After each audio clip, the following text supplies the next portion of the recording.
Bismillahirrahmanirrahim. Assalamualaikum warahmatullahi wabarakatuh. Waalaikumsalam warahmatullahi wabarakatuh. Innal hamdalillah nahmaduhu wa nasta'inu wa nastaghfiruh wa na'udzu billahi min shururi anfusina wa min sayyiati a'malina.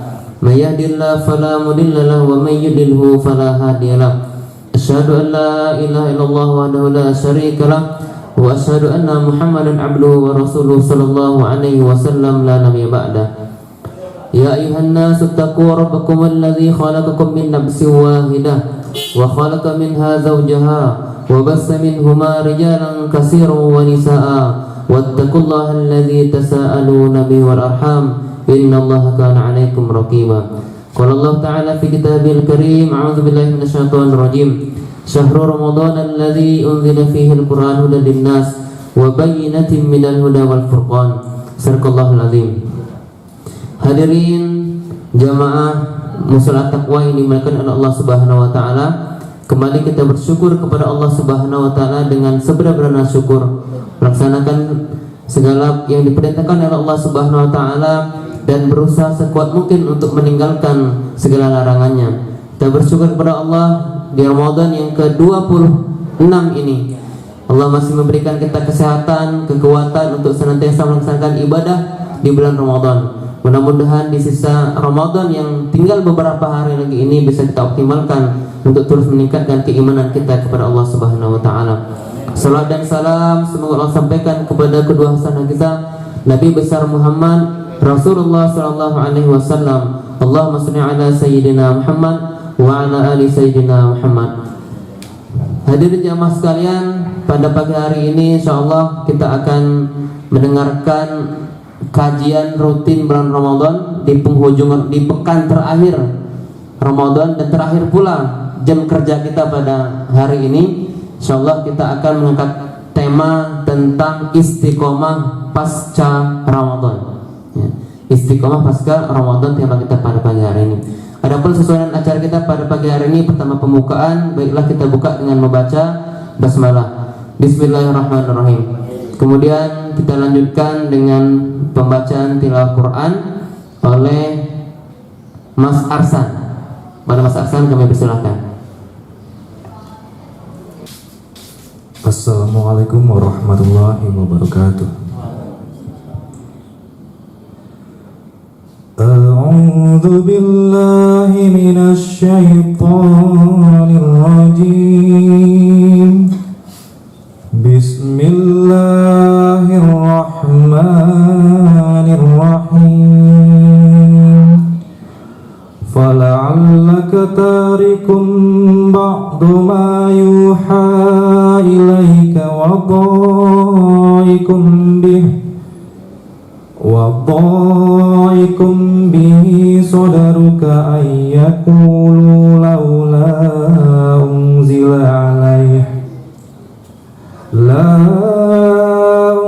عَلَيْهِ كَنْزٌ أَوْ جَاءَ مَعَهُ مَلَكٌ إِنَّمَا أَنْتَ نَذِيرٌ Wallahu ala kulli syai'in wakil.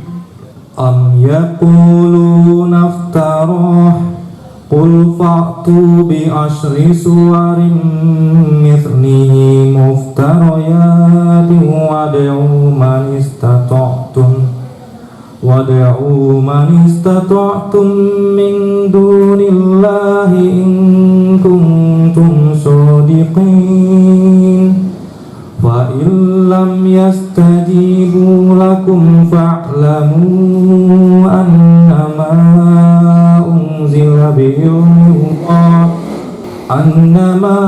unzila bi'ilmillahi wa an la ilaha illa huwa fahal antum muslimun.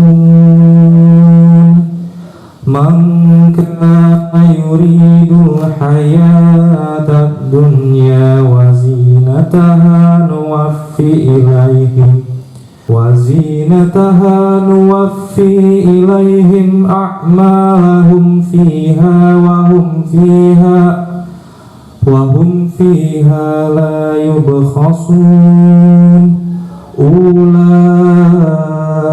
الذين ليس لهم في الآخرة إلا النار وحبط ما صنعوا فيها وباطل ما كانوا يعملون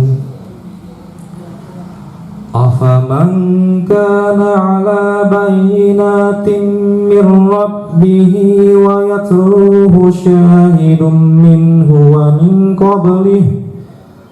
ومن قبله كتاب موسى إماما ورحمة أولئك يؤمنون به ومن يكفر به من الأحزاب فالنار موعده فلا تك في مرية منه إنه الحق من ربك ولكن أكثر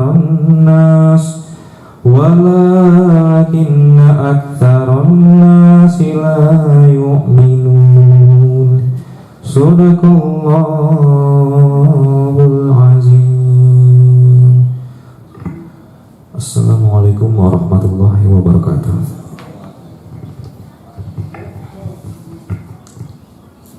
Sadaqallahul azim. Jazakallah khair pada Mas Arsan telah membacakan tilawah Quran. Mudah-mudahan Quran menjadi penyejuk dalam hati kita, petunjuk dalam hidup kita, dan mudah-mudahan kita senantiasa dekat dengan Al-Quran insyaallah. Bapak Ibu yang dirahmati Allah Subhanahu wa taala, alhamdulillah pemateri kita sudah hadir di tengah-tengah kita. Tema kita pada pagi hari ini tadi sudah saya sampaikan tentang istiqomah pasca Ramadan. Pemateri kita adalah Ustadz Muhammad Sukron Mukhtar LC sana dari Libya sana, alumni dari Libya itu dari Mekah ya, Mekah tapi ada di Jakarta LC. Jadi nanti insyaallah beliau akan menyampaikan materi ini, waktunya 1,5 jam Ustaz. Nanti 30 menit kalau ada pertanyaan dari kita, nanti kita diskusi bersama Ustaz. Kepada Ustaz langsung kami persilakan. Bismillahirrahmanirrahim. Assalamualaikum warahmatullahi wabarakatuh. Alhamdulillahirabbil alamin. Assalatu wassalamu ala asyrafil anbiya'i wal mursalin Sayyidina Muhammadin wa ala alihi wa sahbihi ajma'in. Asyhadu an la ilaha illallah wahdahu la syarika lah wa asyhadu anna Muhammadan abduhu wa rasuluhu la nabiyya wa la rasula ba'dah. Allahumma 'allimna ma yanfa'una wanfa'na bima 'allamtana warzuqna al-'amala bima 'allamtana wa zidna 'ilman nafi'an ya rabbal alamin. Bapak Ibu keluarga besar Dinas Perikanan Kelautan Provinsi Lampung yang dimuliakan Allah, kita bersyukur kepada Allah atas nikmat yang Allah berikan pada kita semua, yang dengan nikmat-nikmat tersebut kita bisa menjalankan aktivitas kita. Salawat dan salam kita curahkan kepada suri teladan kita Nabi Muhammad sallallahu alaihi wasallam. Hari ini kita berada di berada di hari yang ke-26 di bulan suci Ramadan. Tidak lama lagi kita akan berpisah dengan Ramadan. Senang apa sedih, Bu? Sedih kenapa? Anak-anak nanya THR. Senang karena bertemu dengan Lebaran. Kita sedih, kita khawatir bahwa kita masih lalai menjalankan ibadah di bulan suci Ramadan. Kita khawatir apa yang kita persembahkan kepada Allah selama bulan suci Ramadan ini tidak bernilai di sisi Allah. Karena memang ada orang-orang yang menjalankan ibadah tapi dia tidak mendapatkan buah dari ibadah. Seperti orang yang berpuasa, dia lapar dan dahaga tapi dia tak dapat pahala. Rasul bersabda, "Kam min shaimin laisa lahu min siyamihi ilal ju' wal atash." Betapa banyak orang yang berpuasa tapi tidak dapat apa-apa dari puasanya kecuali lapar dan dahaga. Dan ada juga orang yang melaksanakan sholat tapi dia celaka ketika melaksanakannya. Allah firmankan dalam ayatnya, fawailul lil musallin. Sungguh celaka orang-orang yang sholat. Yang tentu tidak semua orang yang sholat yang celaka. Orang-orang tertentu yang seperti apa? Alladzina hum an sholatihim sahun, yang ketika sholatnya mereka lalai. Fisiknya sholat tapi hati dan pikirannya tidak sholat, memikirkan makanan, memikirkan pekerjaan, memikirkan jalan-jalan dan segala macam, sehingga seringkali kita dalam sholat lalai, lupa rakaat keberapa, gitu kan. Nah, kita khawatir selama bulan Ramadan ini ibadah yang kita lakukan, termasuk sedekah yang kita persembahkan, itu tidak bernilai di sisi Allah Subhanahu wa Ta'ala, sehingga kita menjadi orang yang sia-sia dengan ibadah kita. Ditambah kekhawatiran kita juga adalah bahwasannya Ramadan datang dan pergi dari diri kita, tapi ternyata Allah juga belum mengampuni dosa-dosa kita. Karena hakikatnya Ramadan itu datang membawa ampunan. Allah Subhanahu wa Ta'ala mengampuni dosa-dosa hamba di bulan Ramadan. Dan sungguh merugi seseorang yang ia berjumpa dan berpisah dengan bulan Ramadan, tapi dosa-dosanya juga belum berkurang, belum diampuni oleh Allah Subhanahu wa Ta'ala. Ini juga diingatkan oleh Rasulullah Sallallahu Alaihi Wasallam, bahwasanya Nabi bersabda, "Raghima anfu rajulin dakhala alaihi Ramadan, thumma salakha minhu falam yughfar lahu." Sungguh merugi seseorang yang ia berjumpa dan berpisah dengan Ramadan. Berjumpa lalu Ramadan pergi meninggalkannya, falam yughfar lahu, akan tetapi dosa-dosanya belum diampuni oleh Allah Subhanahu wa Ta'ala. Semestinya berpisah dengan Ramadan kita kembali dalam keadaan fitrah, suci, bersih, digugurkan semua dosa-dosa kita, mulai dari nol. Itu semestinya. Tapi kita khawatir dosa kita belum dimaafkan sama Allah, karena kurangnya istighfar kita, karena kurangnya taubat kita. Bahkan bisa jadi di sela-sela puasa kita, di sela-sela ibadah Ramadan kita, masih sempat juga kita melakukan dosa, berprasangka buruk, menggunjing orang lain, gibah di pagi dan sore hari. Alih-alih dosa kita diampuni, bisa jadi malah dosa kita bertambah. Maka kita khawatir. Di penghujung Ramadan ini kita sangat khawatir bahwasanya kita tidak mendapatkan bagian terbaik dari bulan suci Ramadan. Oleh sebab itu, sebelum kita berbicara tentang bagaimana menjaga eksistensi ibadah di luar Ramadan, penting bagi kita untuk lebih dahulu kemudian memahami, mengevaluasi diri kita, bermuhasabah untuk segera menyadari bahwasanya kita selama ini masih belum maksimal melaksanakan ibadah di bulan suci Ramadan. Tolak ukurnya kita sama-sama bisa mengetahui dari sejauh mana bacaan Al-Quran kita misalnya. Apakah kita sudah khatam berkali-kali di bulan Ramadan ini? Bisa jadi belum khatam, atau bisa jadi masih belum buka Quran. Padahal orang soleh terdahulu ibadahnya di Ramadan maksimal. Bahkan Imam Syafi'i diceritakan begitu hebat ibadahnya di bulan Ramadan. Dalam kitab Syiar A'lam An-Nubala digambarkan, kana Syafi'iyu yakhtimul Quran fi Ramadan sittina khutmah. Imam Syafi'i dulu beliau di bulan Ramadan itu menghatamkan Al-Quran 60 kali. Iya, ada cerita nih, 60 kali hatam Quran, Pak. 60 kali Bu. Berarti sehari 2 kali hatam Quran. Itu kita mandi, bahkan sebagian kita mandinya sehari sekali. Karena ruangannya dingin, sejuk. Kerjaannya AC, di rumahnya AC, males mandi. Cukup cuci muka aja. Pakai skincare berangkat. Minyak wangi banyakin biar dikira mandi. Imam Syafi'i 2 kali hatam Quran sehari. Terbaik nggak Pak? Apakah Imam Syafi'i pengangguran? Enggak, ada aktivitas. Kenapa mereka bisa begitu? Ya mereka maksimal, hatinya bersih, pikirannya jernih. Nah kita khawatir, sedangkan kita amal kita belum maksimal. Kita belum maksimal.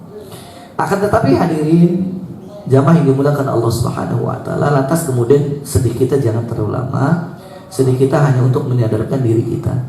Kemudian setelah hadir kesadaran itu, kita maksimalkan waktu-waktu yang tersedia.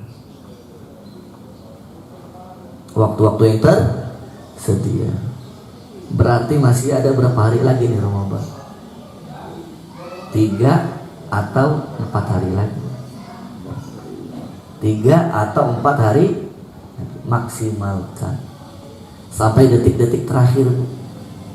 Tarawihnya jangan malas-malasan, sudah mikirin kue lebaran, sabar sampai detik terakhir, karena Rasul bersabda innamal a'malu bil khawatim, sesungguhnya amal itu tergantung penutupnya, bagaimana endingnya, akhir daripada perjalanan amal tersebut.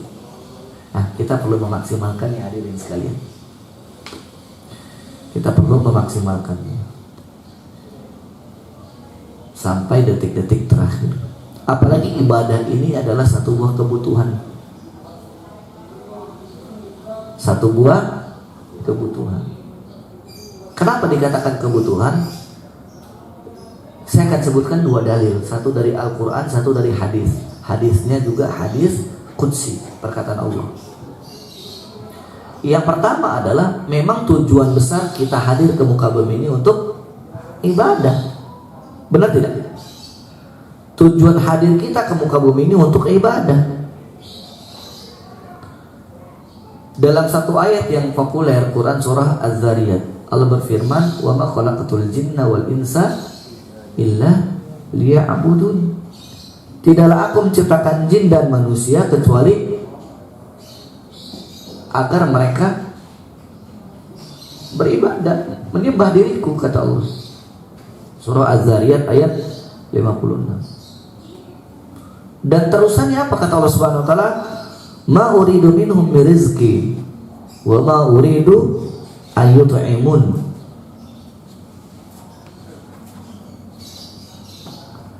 Aku tidak menginginkan uang dari mereka. Ma uridu minum rizkin wa uridu ayyut'imun. Aku tidak menginginkan dari jin dan manusia itu, dari hamba-hambaku, untuk aku menerima materi. Ma uridu ayyut'imun, dan aku juga tidak ingin diberi makan oleh mereka. Artinya apa, Pak, Bu? Artinya Allah nggak butuh ibadah kita. Yang butuh pada ibadah siapa? Kita. Allah nggak butuh. Karena dengan Allah disembah sama kita, Allah nggak nambah materinya, nggak lantas Allah jadi kaya dengan sesembahan, tidak sama dengan sesembahan lain yang salah. Oleh nasi dunia kan harus bayar segala macam. Dan Allah tidak butuh makanan dari kita. Innahu warrazzaqu dzul quwwatil matin. Allah itu pemberi rezeki, maha kuat, maha kokoh Allah. Ini yang pertama. Yang kedua, dalam hadis qudsi Allah terangkan, Allah jelaskan bahwasanya Allah tidak mendapatkan keuntungan apalagi kerugian dari ibadah atau tidaknya kita pada Allah Subhanahu wa taala.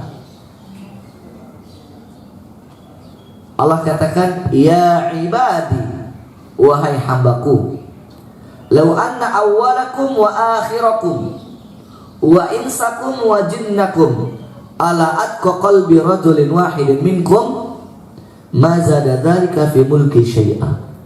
Wa ya ibadi, law anna awwalakum wa akhirakum wa insakum wa jinnakum ala afjari qalbi rajulin wahidin minkum mana qasa dzalika min mulki syai'a. Apa artinya? Wahai hambaku, kata Allah, law anna awwalakum wa akhirakum wa insakum wa jinnakum, sekiranya seluruh makhluk dari awal sampai akhir, kata Allah, dari awal sampai akhir, jinnya maupun manusianya, ada atqa qalbi rajulin wahidin minkum, semuanya menjadi orang yang paling bertakwa. Tidak ada satupun yang tidak bertakwa misalkan. Seluruh makhluk Allah, jin dan manusia dari awal sampai akhir penciptaan bumi ini semuanya bertakwa misalkan. Apa kata Allah? Ma zada dzalika fi mulki syai'an. Itu tidak nambah kemuliaanku sedikit pun kata Allah. Tidak nambah pun. Bahkan sebaliknya, ya ibadi, wahai hambaku, law anna awwalakum wa akhirakum wa insakum wa jinnakum ala afjari qalbi rajulin wahidin minkum ma naqasa dzalika min mulki syai'an. Kalau sekiranya makhlukku kata Allah dari awal hingga akhir, jin maupun manusia, semuanya itu menjadi manusia yang paling bengal, paling bebal, kalau kata orang Betawi paling belangsak, rusak, kagak ada yang ibadah misalkan. Apa kata Allah? Mana qasadzalika min mulki syai'an. Itu enggak mengurangi kemuliaanku sedikit pun. Artinya hadirin sekalian yang dimuliakan Allah Subhanahu wa taala, ibadah atau tidaknya kita tidak berpengaruh pada Allah. Sekali lagi, ibadah atau tidaknya kita itu tidak berpengaruh pada Allah Subhanahu wa taala. Tetapi ibadah atau tidaknya kita berpengaruh pada diri kita. Orang yang melaksanakan ibadah kepada Allah dengan sebaik-baik ibadah, maka akan mendapatkan banyak sekali kebahagiaan, ketenangan dalam hidup, penyelesaian dari masalah, dan kemudian dimasukkan ke dalam surga Allah Subhanahu wa taala. Sebaliknya, orang yang jauh dari ibadah kepada Allah Subhanahu wa taala, ia akan menderita.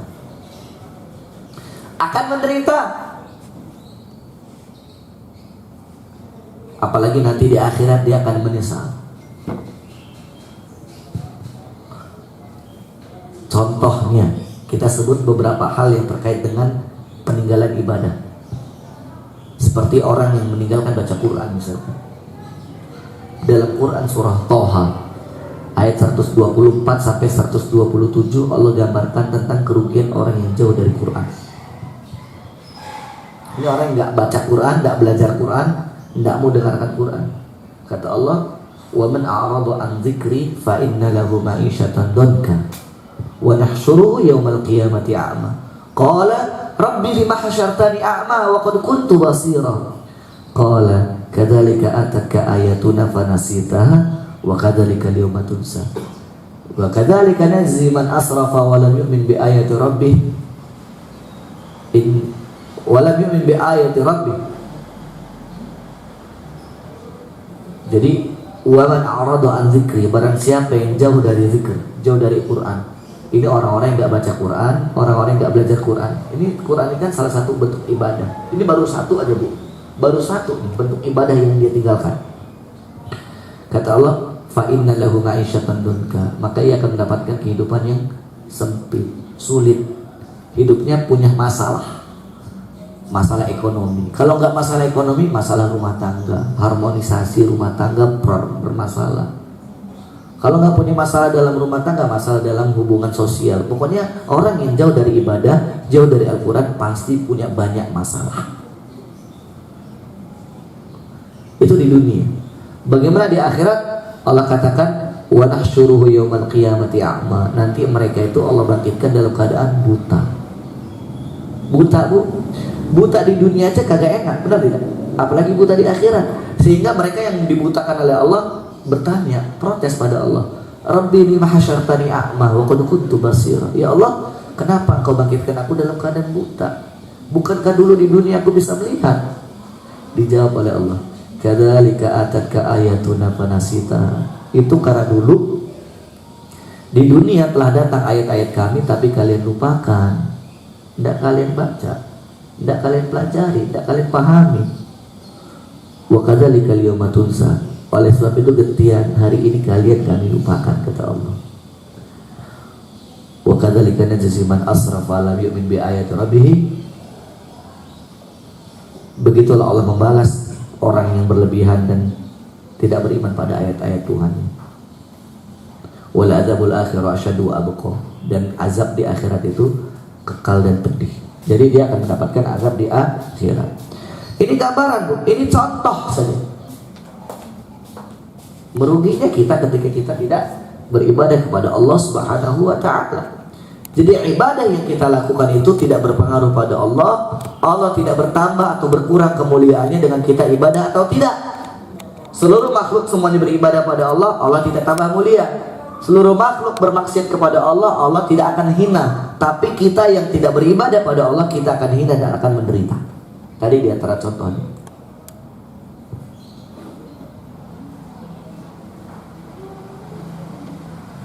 Bahkan kemudian Allah gambarkan dalam satu ayat tentang orang-orang mujrim di akhirat, Bu. Orang-orang mujrim di akhirat.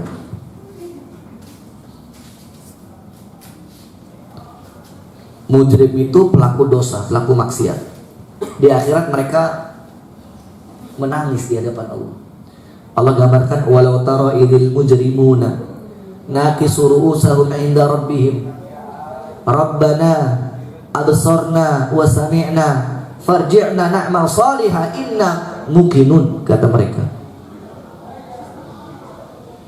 Apa artinya? Walau tara idil mujrimun, nanti kalian akan menyaksikan gimana orang-orang mujrim di akhirat, kata Allah. Nakisu ru'usahum 'inda rabbihim, saking mereka malunya sama Allah, saking mereka takutnya pada Allah, di akhirat itu tidak berani mereka mengangkat kepalanya, mereka menundukkan pandangannya. Padahal nikmat terbesar bagi manusia salah satunya adalah bisa menatap Allah Subhanahu wa taala. Tapi yang tukang maksiat, tukang melakukan dosa, orang-orang jahat tidak berani lagi mengangkat kepalanya. Nakisu ru'usihim 'inda rabbihim. Sama kayak manusia nih. Kita kalau punya salah satu sama lain biasanya saling menghindar, benar Bu? Malu untuk bertemu. Misalkan saya punya hutang ke ibu, punya hutang, udah masuk deadline. Alih-alih saya bayar hutang ke ibu, misalkan saya malah jalan-jalan terus. Ibu lihat status media sosial saya, misalkan status WhatsApp saya, ini nggak bayar utang tapi gue jalan-jalan. Nah biasanya kalau orang kayak saya yang begitu ketemu dengan ibu biasanya menghindar, benar tidak? Kenapa menghindar? Malu. Nah, nanti di akhirat kok gitu. Kenapa dia nggak berani menatap Allah? Karena saking malunya sama Allah.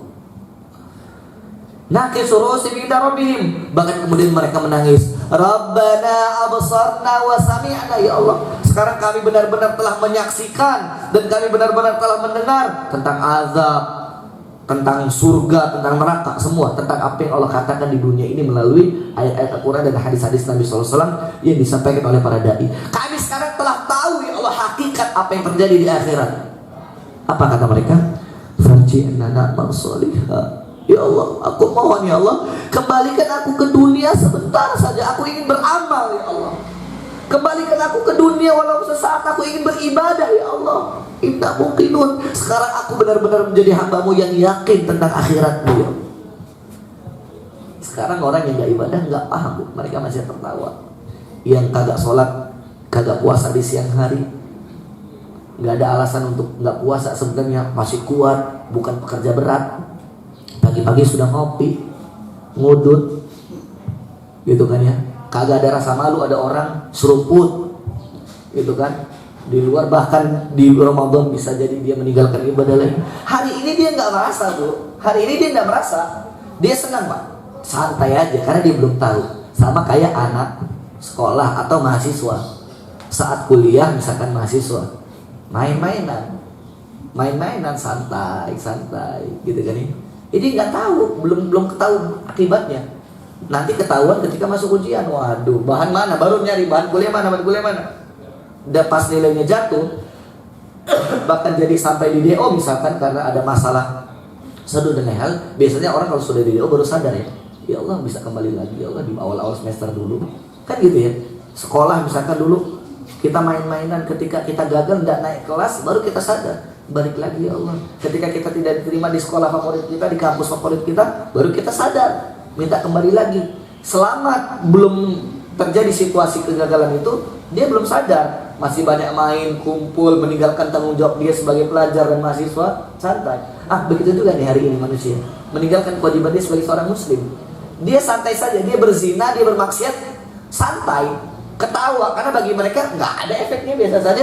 Saya bermaksiat, saya tidak ibadah, tapi rezeki saya lancar. Ini namanya istidraj. Lagi diuji Allah, dikasih kenikmatan terus. Sholat kagak, puasa kagak, nemu uang di jalan, bilangnya rezeki anak soleh. Soleh dari mana dia? Pernah lihat gitu? Kita ngomong alhamdulillah rezeki anak soleh. Itu bukan rezeki anak soleh, namanya anak toleh. Toleh itu lawan daripada soleh. Jadi lihat Bu, Pak, hadirin sekalian, di akhirat sana menyesal. Rabbirji'uni la'ali a'malu shalihan fima taraktu. Bahkan dalam ayat lain, ya Allah, kembalikan aku ke dunia, aku ingin melaksanakan amal soleh yang dulu aku tinggalkan. Dalam ayat yang berbeda Allah jabarkan. Itulah penyesalan. Jadi kesimpulannya, ibadah itu kita yang membutuhkan. Allah tidak butuhkan. Termasuk ibadah di Ramadan kita, Bu. Ibadah di Ramadan kita yang butuh. Puasa kita, sholat kita, sedekah kita, zakat kita. Kita yang butuh. Allah tidak butuh. Allah tidak menjadi hina karena kita tidak beribadah. Tapi Allah tidak tambah mulia karena kita semua beribadah, taat padanya tidak. Ini yang pertama perlu kita sadari, Bu. Kalau kesadaran ini tumbuh dalam sanubari kita, hadirin sekalian, maka dalam situasi dan kondisi apapun kita akan senantiasa beribadah kepada Allah Subhanahu wa Ta'ala. Kalau kesadaran ini telah tumbuh dalam diri kita, maka tidak ada lagi anggapan bahwasanya ibadah itu sebagai sebuah pembebanan bagi kita. Tapi melainkan ibadah itu adalah satu buah kebutuhan, nikmat. Seperti nikmatnya Rasulullah melaksanakan ibadah. Seperti yang kisah populer, Rasulullah SAW itu sholat malam sampai kakinya bengkak. Pernah dengar kisahnya? Kisahnya populer. Sehingga Sayyidah Aisyah bertanya, ya Rasulullah, lima fa'alta hadza laqad ghufira laka ma taqaddama min dzambika wa ma ta'akhkhar. Ya Rasul, ngapain kau sampai begini ibadah? Kok kakinya sampai bengkak? Laqad ghufira laka ma taqaddama min dzambika wa ma ta'akhkhar. Dosamu itu yang telah lalu dan akan datang diampuni sama Allah. Saya mau tanya ke Bapak Ibu sekalian nih, hadirin. Kalau hadirin sekalian sebagai seorang nabi misalkan, atau bukan nabi, sudah ada jaminan dosanya diampuni yang dulu ataupun ke depan melakukan dosa diampuni dan otomatis masuk surga. Masih sholat kagak? Masih mau ibadah kagak? Udah ada jaminan surga. Mikir kita, wah surga sudah di tangan, kata dia kan. Lihat, Nabi lihat, udah dijamin surganya. Tapi dia masih ibadah, bahkan ibadahnya sampai kakinya itu membengkak. Kenapa? Karena Nabi bukan menjadikan ibadah itu sebagai sebuah pembebanan, tapi ibadah bagi Nabi adalah sebuah kebutuhan. Bahkan kemudian Nabi SAW mengatakan terkait dengan ibadah sholat misalkan, ju'ilat qurratu aini fi sholat. Allah jadikan penyejuk hatiku ada pada sholat. Jadi ketika melaksanakan sholat itu nikmat Rasulullah itu. Hebatnya ketika Rasul menyuruh sahabat Bilal bin Rabah yang merupakan muazin beliau, Rasul tidak mengatakan azin ya Bilal, wahai Bilal azan. Tidak begitu redaksinya. Yang Rasul katakan kepada Bilal, ya Bilal, arihna bis sholat. Wahai Bilal, istirahatkan jiwa kami dengan sholat. Jadi istirahat sholat itu bagi Rasulullah. Begitu juga sahabat-sahabat yang lain, orang-orang terdahulu. Bahkan ada di antara mereka yang kakinya itu busuk, harus diamputasi. Dan model amputasi dahulu tidak sama dengan model amputasi hari ini. Kalau sekarang gampang ya, orang disuntik bius total, kemudian dilakukan penanganan, tindakan, tidak merasa sedikit pun, benar tidak? Begitu bangun baru sadar kakinya sudah nggak ada misalnya. Kalau orang dulu tidak ada suntik bius, medisnya belum seperti ini di zaman Nabi, sehingga ada orang kakinya harus diamputasi. Apa kata dia? Potong kakiku ketika aku sedang sholat. Ternyata benar, dia lagi sholat nikmat itu dipotong, digergaji kakinya, dan dia tidak merasakan sakit sedikit pun. Begitu nikmat sholat dia, nikmat dia sedang bertamasya sholat, tidak ada rintihan sedikit pun. Begitu sudah terputus, baru karena kan terputuskan darah ngalir ya, dan harus ditutup kulit dia. Nah model penutupannya dulu gimana? Pakai air minyak yang mendidih itu, panas itu, untuk supaya kulitnya lembut dijadikan satu gitu kan. Begitu disentuh dengan minyak yang mendidih baru tidak kuat akan panasnya, pingsan dia. Tapi kesimpulannya adalah kita menggambarkan tentang bagaimana hebatnya mereka dalam ibadah mereka. Benar tidak? Abu Bakar menyedekahkan seluruh hartanya dalam ibadah. Benar tidak? Apakah Abu Bakar tidak butuh? Dengan hartanya butuh, tapi beliau lebih butuh pada ibadahnya. Nah, inilah ketika paradigma tentang ibadah itu telah benar, maka akan menjadi orang-orang spesial, orang-orang yang tidak akan pernah mau meninggalkan amal ibadah sedikit pun. Ada kesempatan beramal, dia akan beramal. Ada kesempatan untuk melakukan kebaikan, dia lakukan kebaikan itu. Tidak mau ketinggalan sedikit pun. Kalau orang sudah menyadari bahwasannya dia sangat butuh pada kebaikan demi kebaikan, bagaikan magnet dan besi, yang mana amal kebaikan dan diri dia itu selalu melekat, gitu ya. Dimana ada kebaikan, magnet kebaikan itu bagaikan magnet, dan dia bagaikan besi yang selalu tertarik akan kebaikan-kebaikan itu. Dan ini salah satu tanda Allah menginginkan kebaikan pada diri kita, hadirin sekalian. Rasulullah SAW mengatakan, "Idza aradallahu bi'abdihi khairan ista'malahu." Qalu, "Ya Rasulullah, kaifa yasta'milu?" Qal, "Yuwaffiquhu li amalin shalih." Kata Rasulullah, kalau Allah suka pada seorang hamba, Allah senang pada seorang hamba, ista'malahu, Allah akan gunakan hamba tersebut. Sahabat heran, kok bisa Allah gunakan hamba? Bukankah Allah tidak butuh hamba? Benar tidak? Maka mereka berkata, "Ya Rasulullah, kaifa yasta'milu?" Bagaimana bisa Allah butuh hamba? Gimana cara Allah menggunakan hamba? Dijawab oleh Rasulullah, "Yuwaffiquhu li amalin shalih." Maka orang yang Allah sukakan kebaikan itu, Allah gunakan dia untuk sibuk terus dalam kebaikan. Jadi salah satu tanda orang diinginkan kebaikan oleh Allah itu, dia tidak pernah terhenti dari amal-amal shalih. Nah, kalau kita banyak nganggur, Pak, kita nggak terlibat dalam kebaikan. Ada kegiatan kebaikan di musola, ada kebaikan di dinas kita ini misalkan. Kemudian kerjaan orang lain beresin, kita nggak merasa nggak terlibat misalkan. Bukan kita senang seharusnya. Alhamdulillah, saya nggak kena beban. Bukan itu seharusnya. Tapi kita bertanya pada diri kita, "Ya Allah, kenapa kok saya tidak terlibat? Apakah ini tanda berarti Engkau tidak suka padaku?" Itu. Kalau ada di masyarakat kita, kampung kita, kepanitiaan masjid, pembangunan misalkan, atau kegiatan positif pengajian dan sebagainya, kita nggak dilibatkan. Jangan senang, wah, alhamdulillah mereka memahami saya sibuk, kerja saya pagi, berangkat pagi, pulang sore, mereka memahami. Justru kita nangis sama Allah, "Ya Allah, kenapa kok aku tidak terpilih dalam amal kebaikan ini?" Terlepas kita bisa maksimal atau tidak, itu urusan belakang. Misalkan acara di musola, masjid, tapi kita masuk panitia, kita terlibat meskipun tidak maksimal, dan kita bilang kepada masyarakat kita, "Saya terlibat tapi mohon maaf ya, di waktu jam ini saya tidak bisa karena saya jam kantor." Itu urusan berbeda. Tapi ketika kita tidak masuk dalam list kebaikan itu, maka kita perlu bertanya dalam diri kita, perlu menangisi diri kita, jangan-jangan bisa jadi ini tanda bahwasannya Allah tidak sayang pada diri kita. Ini yang harus kita bangun, pemahaman ini pada diri kita. Pun di luar Ramadan, hadirin sekalian,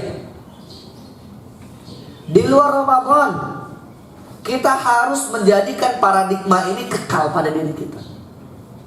Merasa butuh akan ibadah, merasa nangis sedih ketika tidak terlibat dalam ibadah. Apalagi Tuhan yang kita sembah di bulan Ramadan itu sama dengan Tuhan yang kita sembah di luar Ramadan.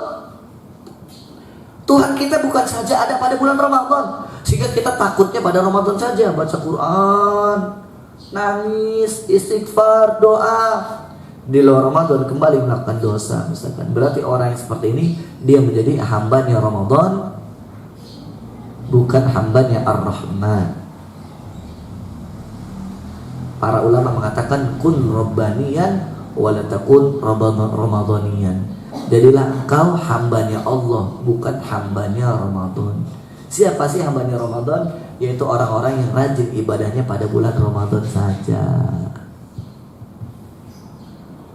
Tapi di luar Ramadan kembali bergelut dengan maksiat dan dosa, ditinggalkan kebaikan demi kebaikan. Nah, 3 hal ini menjadi paradigma bagi kita untuk kita miliki, kita pahami, menjadi pemahaman dasar bahwasanya kita butuh pada ibadah. Kita rugi kalau kita tidak ibadah, gitu ya. Dan yang perlu kita pahami, kita ini hambanya Tuhan yang ada pada setiap waktu dan bulan, bukan saja pada bulan suci Ramadan. Selanjutnya hadirin sekalian, eksistensi dalam amal itu memang tidak mudah. Menjaga konsistensi beramal itu memang tidak mudah. Tapi meskipun sulit, susah, kita tetap bisa.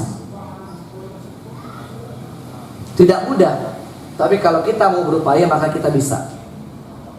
Nah, kita kan merasakan ya di Ramadan ini kok enak ya ibadah kita. Benar tidak? Kemudian melakukan maksiat itu kok tarikannya gak sekuat di luar Ramadan.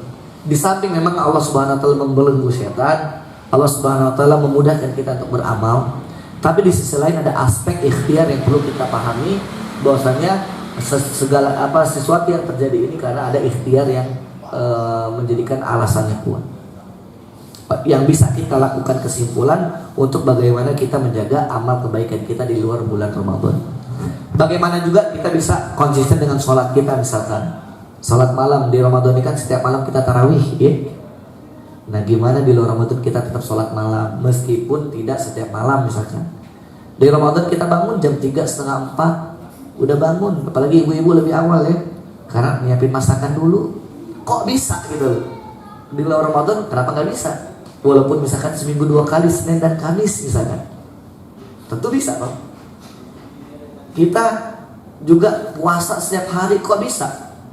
Di luar Ramadan sebenarnya bisa juga meskipun Senin Kamis, atau puasa 3 hari di tengah bulan. Nah kita jaga spirit amal ini. Di Ramadan kok kita enak baca Quran ya, bacanya nggak ada beban, di kantor, di rumah, di perjalanan, mendengarkan Quran juga enak. Kenapa nggak bisa kita lakukan di luar Ramadan? Gitu ya.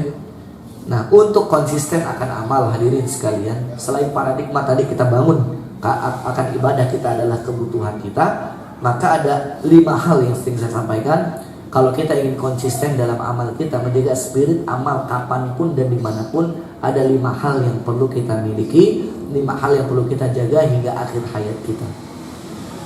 Yang pertama adalah hadirin sekalian, dalam beramal pastikan kita melaksanakannya ikhlas karena Allah Subhanahu wa taala. Orang yang ikhlas akan lebih mudah untuk konsisten dalam amal. Tapi orang yang tidak ikhlas akan mudah goyang. Sampai-sampai Ibnu Taimiyah pernah mengatakan, "Ma laysa lillahi la yanfa' wa la yadum." Segala amal yang dikerjakan bukan karena Allah, la yanfa', tidak bermanfaat, wala yadum, dan tidak akan bertahan lama. Jadi kebermanfaatan amal dan konsisten melaksanakannya itu juga salah satunya disebabkan oleh niat yang ada pada diri kita. Ini. Di samping itu niat juga hadirin sekalian yang Allah Subhanahu wa taala membantu kita untuk nyaman dalam ibadah. Ketika kita telah melaksanakan ibadah itu lillah, maka kita tak akan pernah merasakan lelah. Justru ibadah kita itu menjadi spirit bagi kita untuk bisa masukkan kita menuju jannah. Artinya kalau kita dalam beramal itu sudah karena Allah, kita gak akan punya beban dalam amal itu, gak merasa berat, gak mengeluh kita dalam amal itu. Kita happy seperti sehappynya Rasulullah SAW tadi, sehappynya sahabat yang kakinya diamputasi tadi. Mengapa? Kalau mereka telah melaksanakan ibadahnya ikhlas karena Allah Subhanahu wa taala. Bahagia mereka dalam ibadah. Gitu.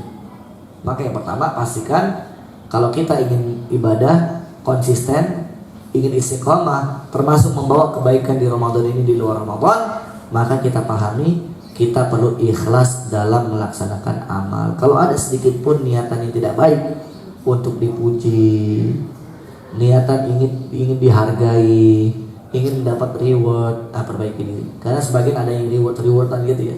Sebagian di perkantoran, di yayasan, organisasi yang bacaan Quran paling banyak dapat hadiah misalkan.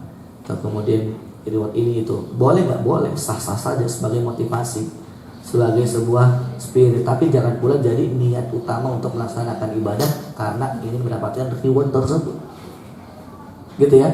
Seperti itu. Maka ini yang pertama, niat kita benar. Niat kita karena Allah. Kalau niat kita sudah benar, niat kita karena Allah, kita tidak akan kecewa dalam amal-amal kita.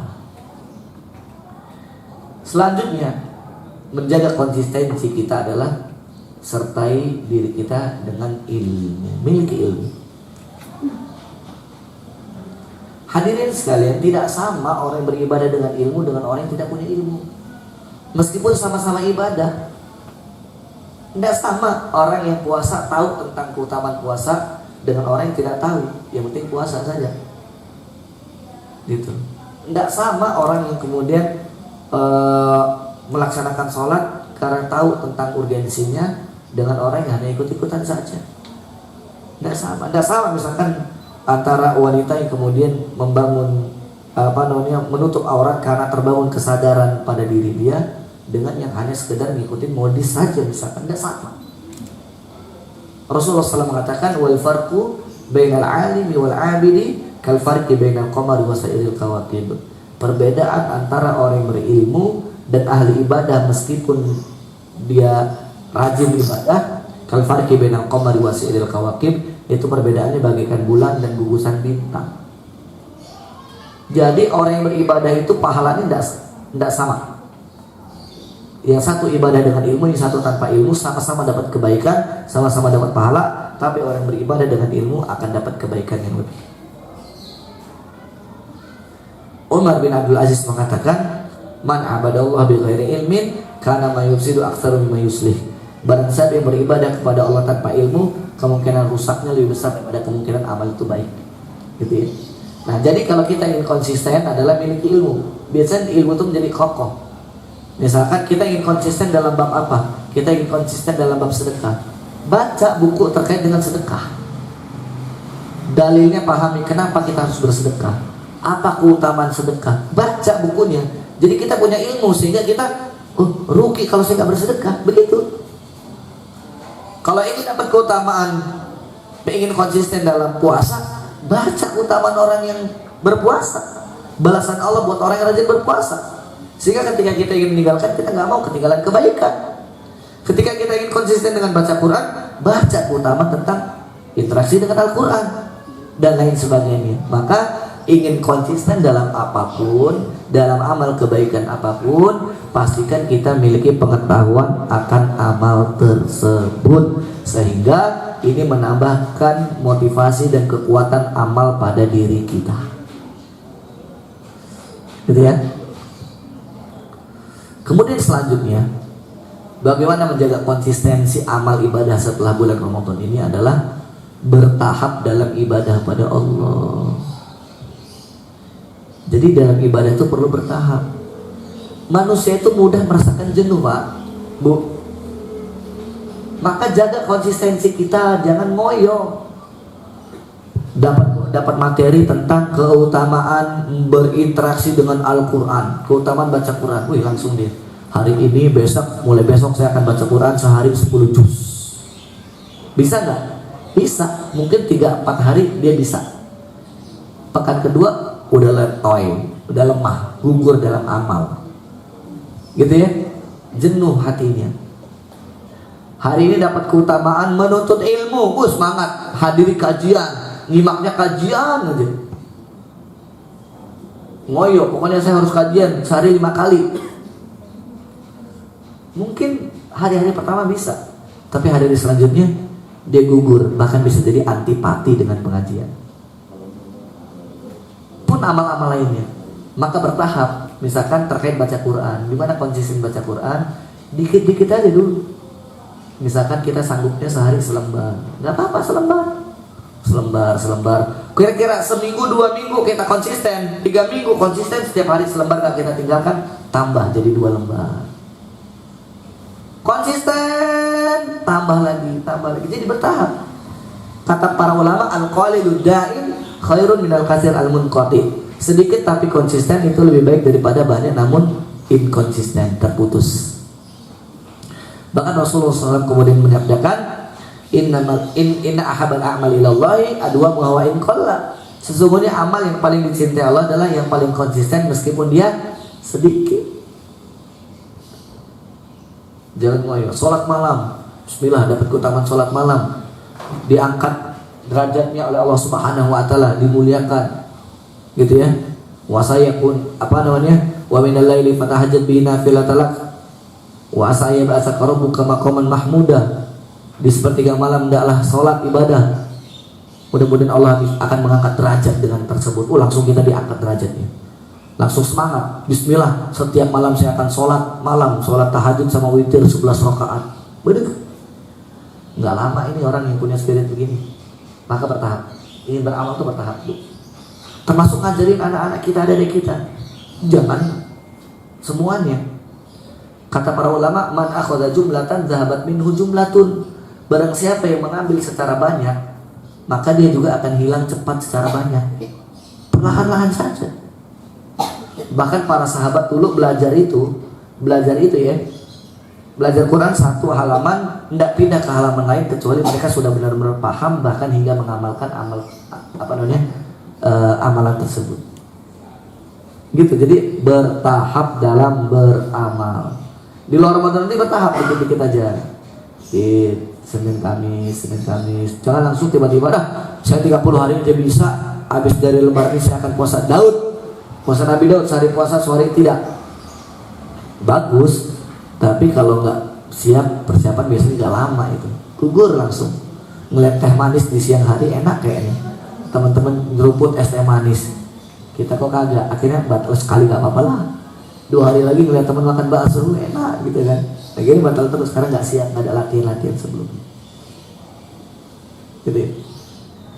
Yang selanjutnya menjaga konsistensi amal itu adalah dengan cara berada pada lingkungan yang tepat. Bu, Pak, hadirin sekalian, kita cek. Kenapa hari ini kita bisa berpuasa di kantor? Padahal kadang sahur juga kita males. Cuma minum kadangnya. Sahur kita kadang nggak banyak.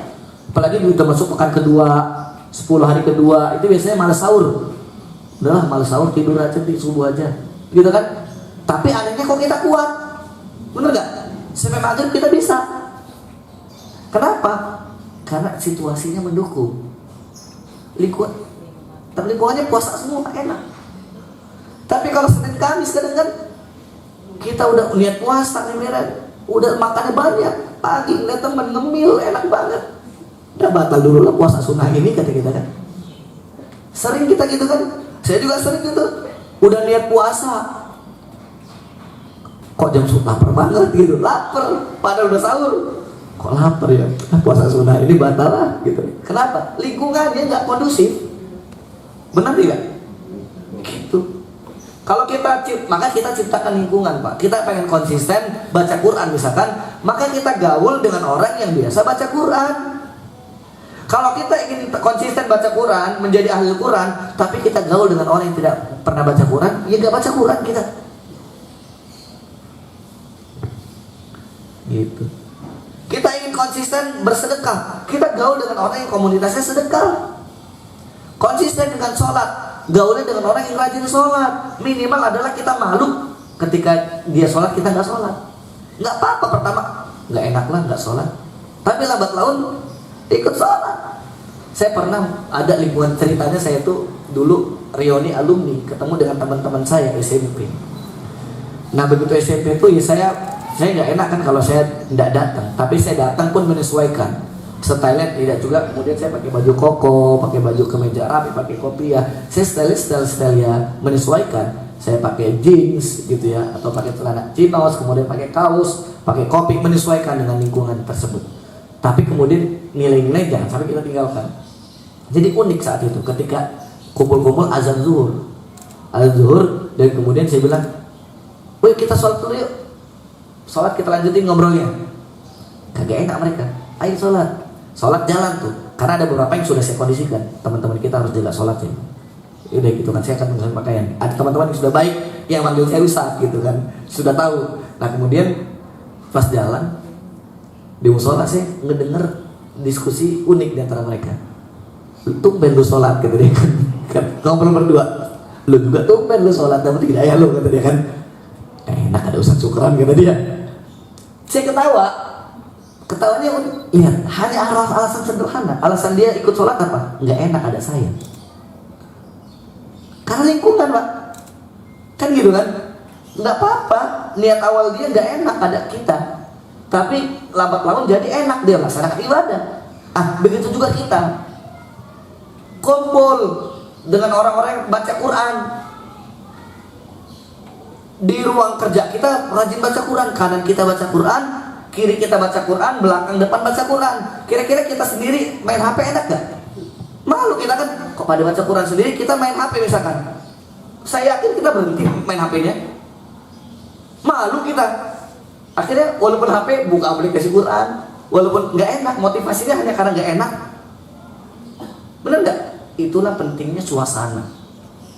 Pentingnya suasana, pentingnya lingkungan, pentingnya teman.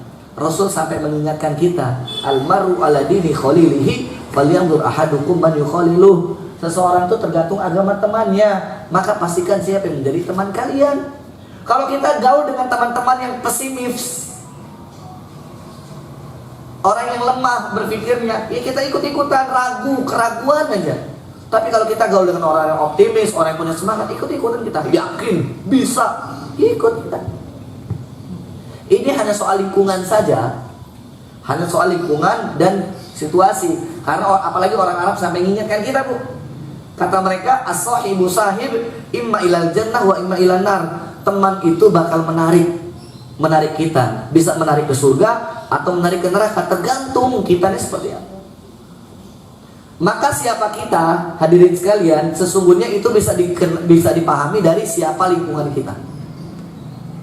Siapa ibu pengen tahu anak-anak ibu sesungguhnya? Kalau di rumah kan bisa jadi kan dia nggak enak, ada orang tuanya malu, tapi pengen tahu karakter dia sesungguhnya gimana sih anak saya ini karakternya. Cek aja gimana karakter lingkungan dia, teman-teman dia. Ingin dapat mantu, datang laki-laki ke rumah, cek aja lingkungan dia ini gimana, teman-temannya, circle dia seperti apa. Biasanya dia tidak jauh-jauh dari circle dia. Kalau circle dia orang baik, insya Allah dia baik. Kalau circle dia orang buruk-buruk, dia orang yang perempuan-perempuan juga milih pasangan. Itu termasuk laki-laki yang mendapatkan pasangan, cek aja lingkungan dia siapa. Media sosial dia, teman gaul dia gimana cara, itu lagi hidup dia. Kan gitu. Orang yang di pesantren saya sebut banyak pertanyaan yang serupa. Kenapa waktu saya di pesantren dulu enak loh Ustaz, kata dia. Sholat malam enak, kata dia. Baca Quran rajin, kata mereka. Saya bilang ya karena di pesantren lingkungannya sholat dan baca Quran, saya bilang.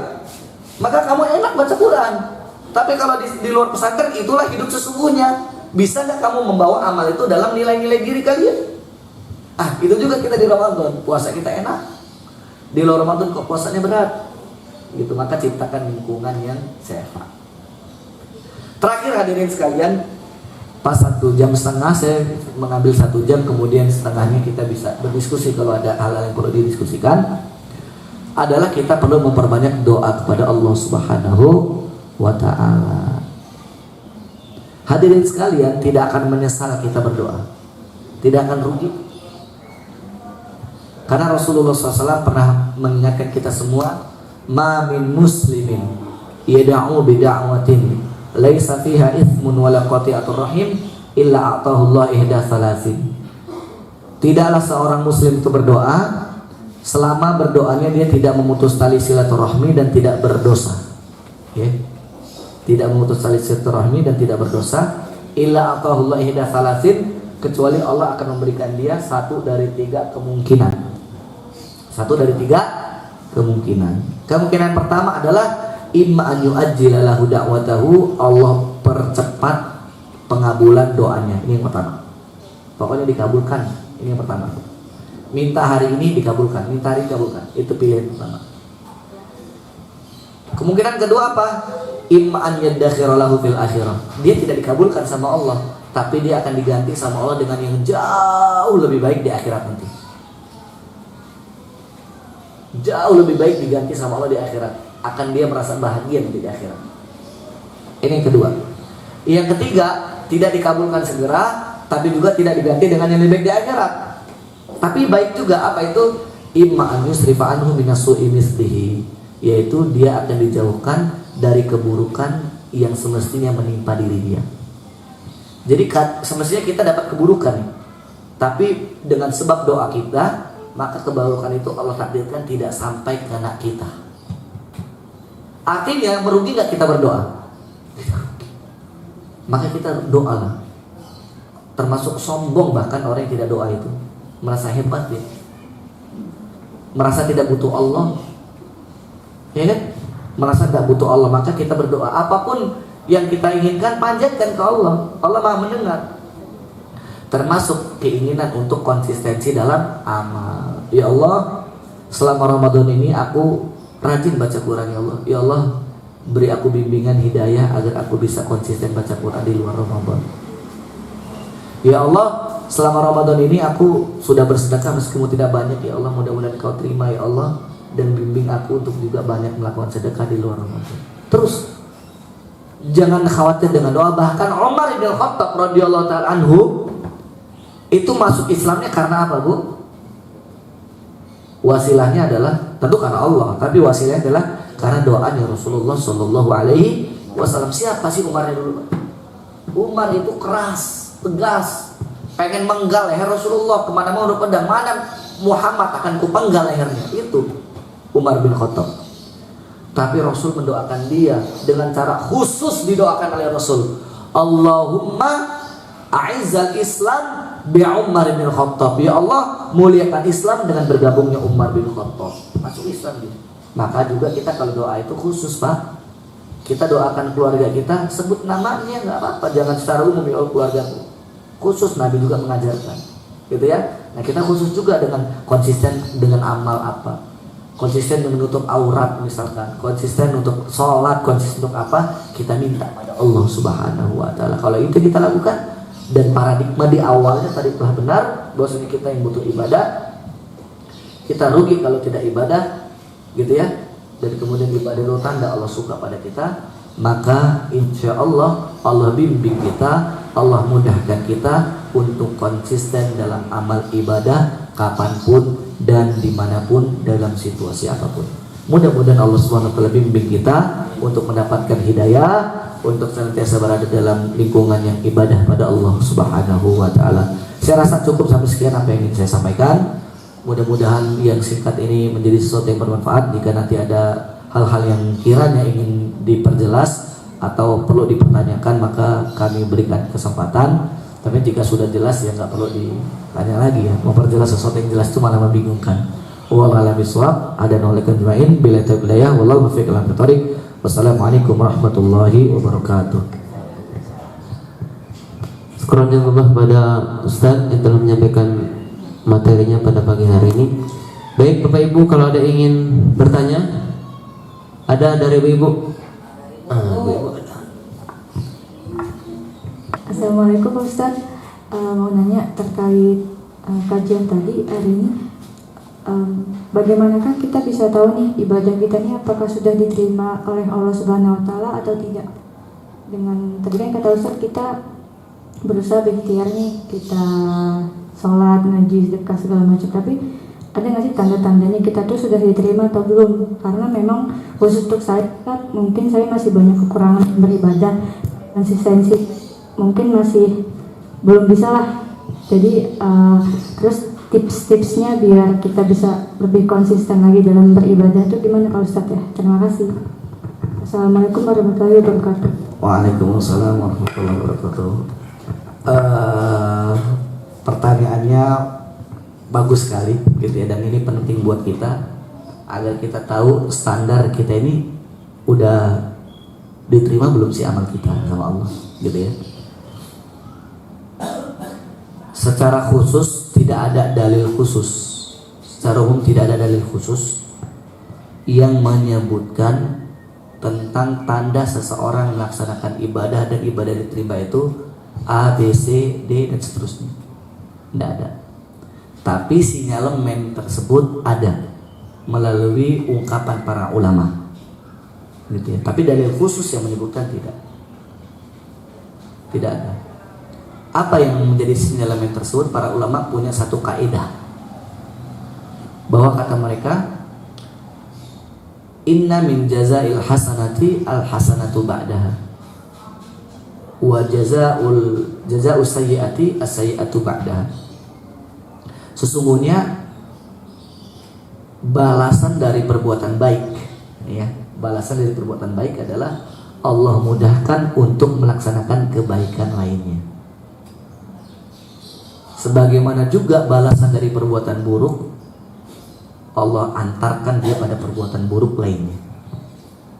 Ini sesuai dengan hadis Nabi SAW yang mengatakan, Inna sidqa yahdi ilal birri, wa innal birra yahdi ilal jannah, wa inna rajula la yasdiqa hatta yuktaba indallah siddiqa.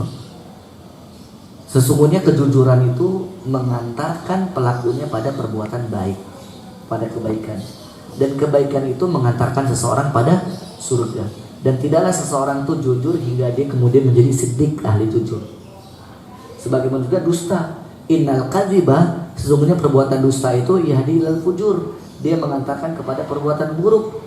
Wa innal fujura yahdi ilan nar, dan perbuatan buruk itu mengantarkan pelakunya menuju neraka. Wa inna rajula la yakdziba hatta yuktaba indallahi kadzdzaba, dan seseorang ketika dia berdusta maka terus-terusan dengan dustanya ia menjadi orang yang disebut oleh Allah ahli dusta, kadzdzab.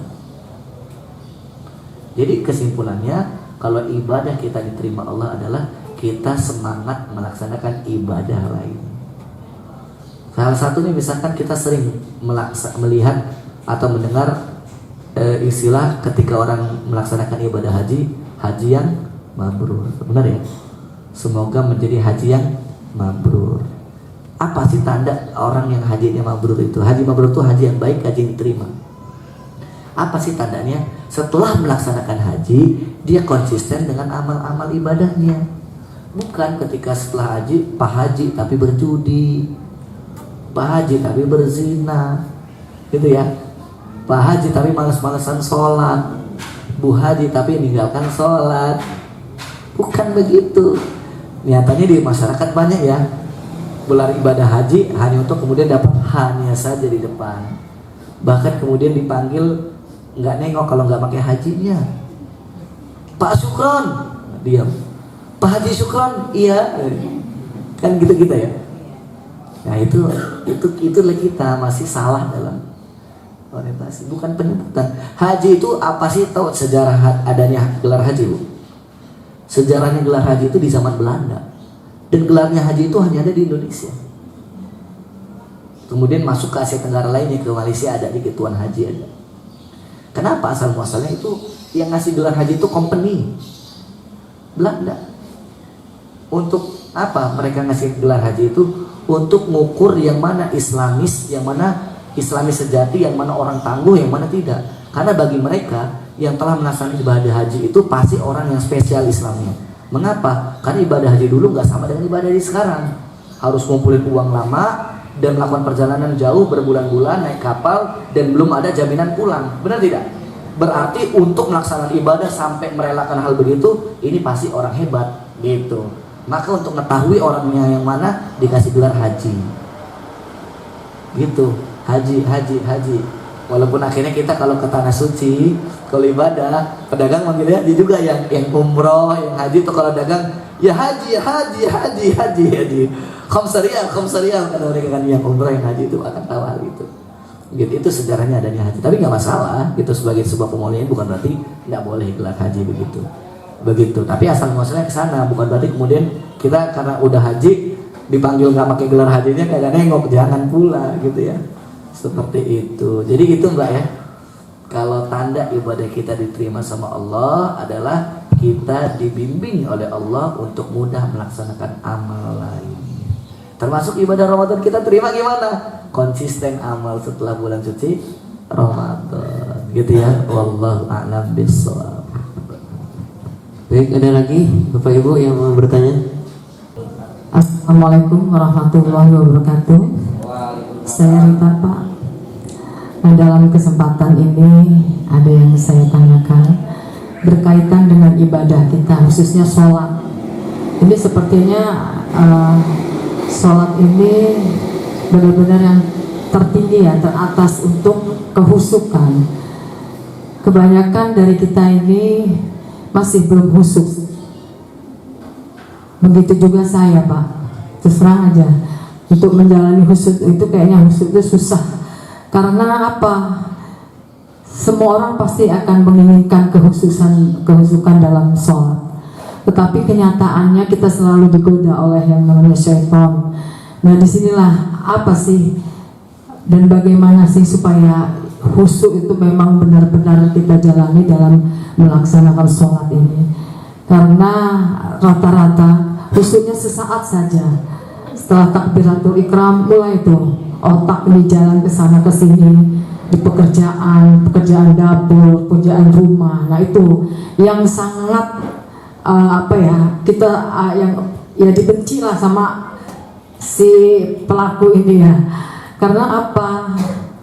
Pengen sih husu ya, tetapi ya kenyataannya itu Ustadz. Nah bagaimana kiat-kiatnya untuk menjalani kehusuan itu, dan apakah sudah berapa persen sih Ustadz juga untuk khusus supaya kita ini bisa mencontoh gitu Ustadz. Saya rasa itu. Terima kasih. Wassalamualaikum warahmatullahi wabarakatuh. Pertanyaan yang paling berat itu pertanyaan kedua. Berapa persen kekhusyuan saya?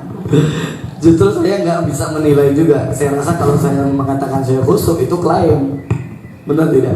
Itu klaim saya khusyuk gitu. Ya Allah alam, saya juga nggak tahu. Tapi kita berproses bersama materi tentang khusyuk ini sama kayak materi tentang ikhlas. Ikhlas. Tapi yang ngomong juga belum tentu ikhlas, gitu kan? Proses, kan begitu ya. Kalau beda dengan materi fikih sholat, cara sholat, nah itu mungkin materinya melaksanakan karena sekedar praktek. Tapi kan khusyuk, ikhlas, jujur itu kan hati yang bermain, kan ya? Hati nilainya. Standarnya nggak bisa dinilai fisik. Kalau fikih saya bisa nilai, ngecek sholat ibu benar atau enggak, duduknya benar atau enggak. Saya bisa cek karena tolak ukurnya ada, bisa diukur dengan pandangan manusia, gitu ya. Tapi kalau yang kayak ikhlas, kemudian jujur, khusyuk, itu kan amalan hati, amalan jiwa yang kita nggak tahu. Saya sudah ikhlas, saya bisa nggak ikhlas itu. Ikhlas ya Allah, kamu ini dulu saya bantu dengan ikhlas, sekarang kamu lupa dengan saya. Lagi dia ngomong gitu, bukti dia gak ikhlas. Kan gitu kan ya? Kamu udah sukses lupa dengan saya itu dengan ikhlas bantu kamu dulu. Sekolah kamu gini. Kalau bapak ikhlas, bapak gak ngomong gitu kan ya? Kan gitu. Nah memang materi yang berat. Jadi berapa persennya? Wallahu a'lam persentasenya Bu ya. Tapi saya ingin mengatakan kekhusyuan itu bukan berarti kita tidak tahu tentang situasi yang terjadi. Ini yang paling penting. Bahwasanya bukan berarti kita nggak tahu di luar tuh ada kebakaran. Lagi khusyuk nggak dengar, kebakar kita di situ kan. Orang khusyuk itu tetap juga telinganya mendengar, tetap juga matanya melihat. Gitu. Bahkan bukan berarti khusyuk itu bermakna dia tidak ada kerjaan tambahan. Bahkan Rasul tuh lagi sholat, pernah sholat itu buka pintu, Bu. Sholat Rasul buka pintu karena ada Sayyidah Aisyah yang masuk. Rasul pernah sholat menggeser kaki Sayyidah Aisyah karena kamarnya dulu nggak luas. Rasul pernah sholat sambil gendong dua cucunya. Gendong kan ada gerakan tambahan kan, megangin gini, mangku. Artinya yang perlu kita perpahami, khusyuk itu bukan berarti kita tidak melakukan apapun di luar amalan sholat. Ini paling penting dulu ya.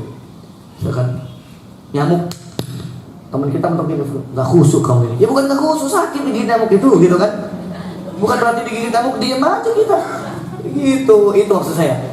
Jangan pula nilai nggak khusyuk karena memang digigit nyamuk dia harus kita singkirkan nyamuknya, kan gitu kan? Begitu. Jadi ini yang paling penting kita pahami lebih awal. Khusyuk itu bukan berarti tidak ada amalan tambahan, bukan berarti tidak ada gerakan tambahan. Tapi bisa jadi ada gerakan tambahan, tapi gerakan yang darurat, doruri, gitu Bu, gerakan doruri. Nah, termasuk ketika memang kan problem ya tadi, khusyuk ini kan masalah hati, amalan hati saya bilang tadi kan. Kadang kita nggak tahu naruh kunci motor di mana, naruh kunci mobil di mana, pusing udah marahin istri, giliran sholat ingat oh iya di atas kulkas. Kan pernah kita gitu ya? Kan pokoknya lagi emosi sholat ingat, itu kan gangguan setan biasanya. Kan gitu. Kok aneh ya, giliran lupa sholat kok jadi ingat. Itu supaya hati kita traveling. Itulah yang dikatakan fawailul lil musallin. Celaka orang yang sholat. Alladzina hum an sholatihim sahun. Dia sholat, Bu, dia sholat tapi lalai sholatnya. Di antara sholat lalai itu fisiknya sholat tapi ruhnya tidak sholat. Ya. jiwanya traveling kemana-mana. Udah mikirin, ya Allah pulang kampung, libur masih hari Jumat, sholat kan imamnya lama pula, enak mikirnya. Kita lama nih kalau Jumat, mobil belum diservis, mau pulang kampung, perjalanan jauh. Kalau beli tiket pesawat udah habis, tiket damri udah nggak mana-mana. Kadang enak kan, kadang saat naik milih kebayangin sholat damri, kursi yang mana milihnya ya.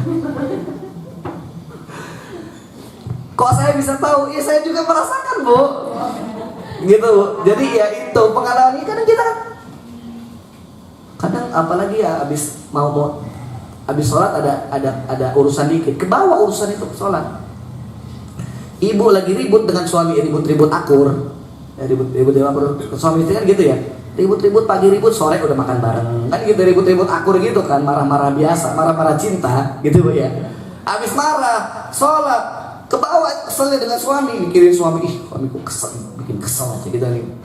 Ya itu manusiawi. Nah maka gimana cara kita supaya khusyuk? Ini cara, Bu ya, bukan berarti saya ngajarin, Bu. Saya nggak mau ngajarin karena saya juga belum tentu bisa, tapi saya ngasih tahu gimana caranya dari dalil-dalil yang ada. Gitu. Maka yang pertama dalil yang perlu menjadi panduan adalah Rasul mengatakan, "Shallu kama ra'aitumuni usolli." Salatlah kalian seperti salatnya aku. Jadi kalau kita ingin khusyuk juga salatnya kayak Nabi. Gimana kayak Nabi? Nanti kita sampaikan step by stepnya. Yang kedua, hadis tambahannya adalah Nabi mengatakan, "Shallu sholatal muwada'." Salatlah kalian seolah ini salat perpisahan. Apa maksudnya? Bayangkan kalau habis salat salam langsung mati. Gimana kira-kira? Masih mau mikirin dunia, Bu? Jangankan sholat, kalau kita dikasih tahu kapan kita mati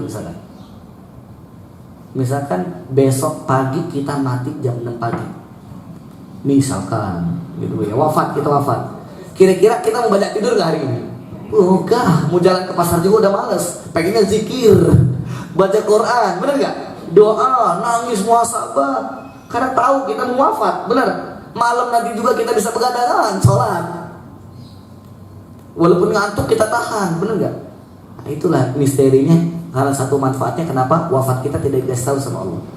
Maka ada orang yang wafatnya husnul khotimah, ada yang suul khotimah, ada yang orang wafatnya lagi sholat.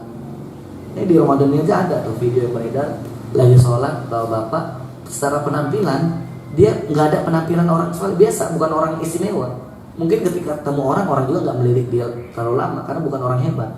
Tapi ternyata Allah wafatkan dalam keadaan sholat. Itu mulia dia gitu. Nah jadi kalau kita bayangkan sholat kita sholat perpisahan, nikmat kita. Shallu sholatal muwadda'. Sholatlah seolah ini sholat perpisahan. Jadi terakhir engkau sholat. Bisa jadi engkau dicabut setelah sholat, atau bisa jadi saat sholat engkau dicabut nyawanya oleh Allah. Kalau itu yang terjadi gimana, Bu? Wah, akan maksimal kita sholat, benar tidak? Nah gimana cara sholatnya Rasulullah? Menghadirkan bukan saja fisik tapi hati. Mulai dari awal, Bu. Dari awal, rangkaian sholat itu kan dari wudhu. Wudhunya dengan sempurna. Asbighul wudhu, sempurnakan wudhu. Kita cek wudhu yang sempurna gimana. Ayat wudhu itu kata Allah, "Ya ayyuhalladzina amanu idza kuntum ilas shalah faghsilu wujuhakum wa aydiyakum ilal marafiq wamsahu biru'usikum arjulakum ilal ka'bayn." Jadi ada 4 yang jadi rukun: wajah, tangan, kepala, dan kaki. Itu yang wajib. Boleh nggak wudhu nggak kumur-kumur? Boleh. Boleh nggak wudhu nggak masukin air ke hidung? Boleh. Boleh nggak wudhu nggak masukin air ke telinga? Boleh. Karena itu bukan rukun. Termasuk kalau airnya dikit, Bu, lagi musim kemarau. 4 itu aja. Sekali juga boleh. 3 kali itu yang sunnah. Yang wajibnya sekali. Kita cek. Faghsilu wujuhakum, cuci muka. Jadi perintahnya cuci. Saya mau nanya, Bu.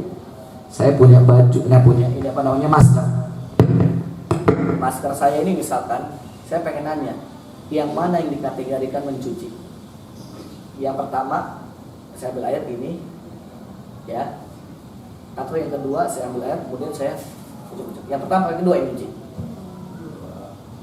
Yang pertama, yang kedua. Yang kedua ya. Kalau yang pertama namanya musab. perintah terkait wudhu itu muka diapain Bu? Faghsilu wujuhakum, cuci muka kalian. Kita terkadang dari cuci muka aja belum problem, apalagi perempuan. Betul. Takut luntur make upnya. Benar nggak Bu?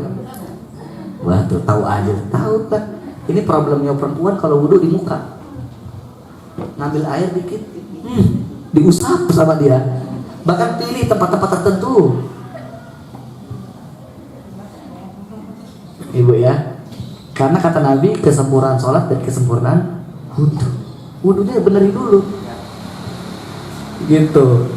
Nah mukanya dari sini nih, muka ini dari dagu ke pertemuan rambut ya, telinga itu harus kena Bu. Dan perintahnya dicuci. Maka kalau kita rajin wudhu, sebenarnya rajin wudhu bersih muka kita. Orang perintahnya dicuci kok. Gosok cuci itu, gini nih. Itu cuci. Gini benar nggak Bu? Kan saya nanya tadi, nyuci yang mana? Kan Ibu jawabnya yang kedua, benar nggak? Tapi kebanyakan kita kan nggak nyuci, ngusap. Nempelin air dikit. Benar atau betul? Kan gitu kan kita problemnya, itu perempuan terutama. Bedaknya takut luntur. Padahal nggak apa-apa sih Bu, bawa make up di tas. Maksud saya mau wudhu, nanti habis sholat make up lagi nggak apa-apa. Gitu, jangan sampai hanya karena make up wudhu kita nggak sempurna. Wudhu kita nggak sempurna berpengaruh pada sholat kita, kesahan atau tidaknya. Muka nggak kena Bu, karena yang rukun tadi 4 ya. Yang rukun tadi 4 apa aja? Muka, tangan, kepala dan kaki. Ini yang wajib ya. Kalau mukanya nggak sah, kira-kira wudhunya sah nggak? Nggak sah. Kalau wudhunya nggak sah, sholatnya sah nggak? Nggak sah. Yang 4 ini wajib. Kalau kumur-kumur, ibu nggak kumur-kumur, sah wudhunya. Ibu nggak cuci muka, nggak sah wudhu. Gitu ya? Paham? Maka meskipun ada air, tapi kita nggak kuat air, boleh diganti dengan tayamum. Gitu. Nah lihat. Jadi muka dicuci. Faghsilu wujuhakum wa aydiyakum, tangan juga perintahnya dicuci Bu. Ilal marafiq, sampai siku. Nah ini kebanyakan anak-anak sekarang nih, laki-laki juga ada pakai baju yang dia ketat ya, sehingga kata Allah tuh sampai siku Bu. Sampai siku berarti sikunya ini harus basah. Ya, sikunya harus basah. Jangan kemudian sampai sini nih gulungnya nih. Pernah lihat ini banyak. Karena udah nggak bisa lagi digulung ke atas. Kemudian basah sini. Ini sah nggak wudhunya? Nggak sah. Kalau wudhunya nggak sah, sholatnya sah nggak? Mau sholatnya lama 2 jam juga kagak sah sholatnya. Kenapa? Wudhunya nggak sah kok. Jadi dari awal dulu. Ini bisa di waktu ini. Wamsahu biruusikum, baru ayatnya wamsahu biruus, usap kepala, jangan cuci kepala. Maka ketika ambil air wudhu, kepala itu cukup usapkan, jangan kemudian bawa keran gitu kan. Itu biasanya di bulan puasa santri, di bulan puasa zuhur, basah, baru basahnya sampai ke sini-sini, sejuk, hilang hausnya kata mereka. Itu enggak, gitu ya. Jadi baru usap, dan kakinya wa arjulakum. Kalau kita ada dua cara baca. Yang pertama wa arjulakum, yang kedua wa arjulikum. Kalau mazhab di Indonesia, mazhab Quran. Jadi di Quran itu ada mazhab, ada 10 imam qiraah. Nah, Indonesia pakai yang wa arjulakum. Karena arjulakum maka kembali ke wujuhakum, ke muka. Maka dia kaki dicuci. Kaki dicuci juga, bukan sekedar di keran buru-buru lagi karena udah salam, udah komat. Enggak, digosok-gosok kakinya. Gosok-gosok, karena kita bacanya wa arjulakum. Beda dengan sebagian negara. Ada sebagian negara dia imam qiraatnya bacanya wa arjulikum.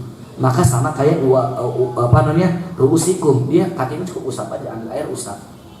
Itu mazhabnya. Kalau kita mazhabnya wa arjulakum dari wudu pertama. Terus dari wudu ke tempat sholat. Kalau bisa ada waktu sebelum qomat datang Bu. Bagus sebelum azan. Nah, jalan dari tempat wudu ke tempat sholat jangan terburu-buru. Supaya apa? Supaya hati kita siap untuk sholat. Jangan lari-lari. Udah mau ruku. Karena kan kita tahu ruku sholat itu dapat 1 rakaat sejak ruku ya. Kalau ruku sama imam berarti kita ikut sholat, ikut dapat rakaat itu. Tapi kalau setelah ruku sampai Allah namidah nggak dapat kita.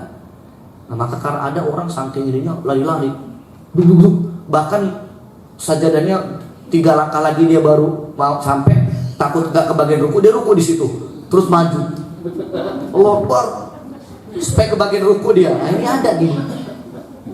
Bu lihat, kira-kira orang kayak gini hatinya tenang nggak sholat? Enggak kok, capek kita lari, benar nggak? Nggak apa-apa ketinggalan rakaat, kita bisa nyusul masbuk. Bahkan nggak apa-apa ketinggalan salam, kita bisa nyusul sholat. Maka lebih baik adalah sebelum qomat, bagus sebelum azan, datang tenang. Begitu datang, kita kondisikan dengan sholat sunnah. Ya, kita kondisikan dengan zikir, banyak istighfar. Jadi sebelum sholat, hati dan pikiran kita sudah siap. Jangan sebelum sholat bahas main HP, chat-chat WA, grup. Biasanya chat itu kepikiran di sholat, bener nggak? Gitu. Chat arisan, siapa yang harus pilih gini? Kita pengen, tapi keputusan bukan kita. Di sholat pikirin, kenapa nggak kita? Itu Bu. Maka sebelum sholat kondisikan dulu hati dan pikiran kita. Terkadang kita sholat itu nggak mengkondisikan hati dan pikiran kita, sehingga saat sholat hati dan pikiran kita kemana-mana. Gitu ya. Maka sholat khusyuk itu maksimalkan dulu hati dan pikiran kita. Makanya ada sholat sunnah, itu kita bisa doa, kita bisa zikir, kita bisa minta kepada Allah Subhanahu wa taala kemudahan untuk khusyuk, gitu ya. Wallahu a'lam bishawab. Satu lagi kalau Ustaz ya. Oh iya.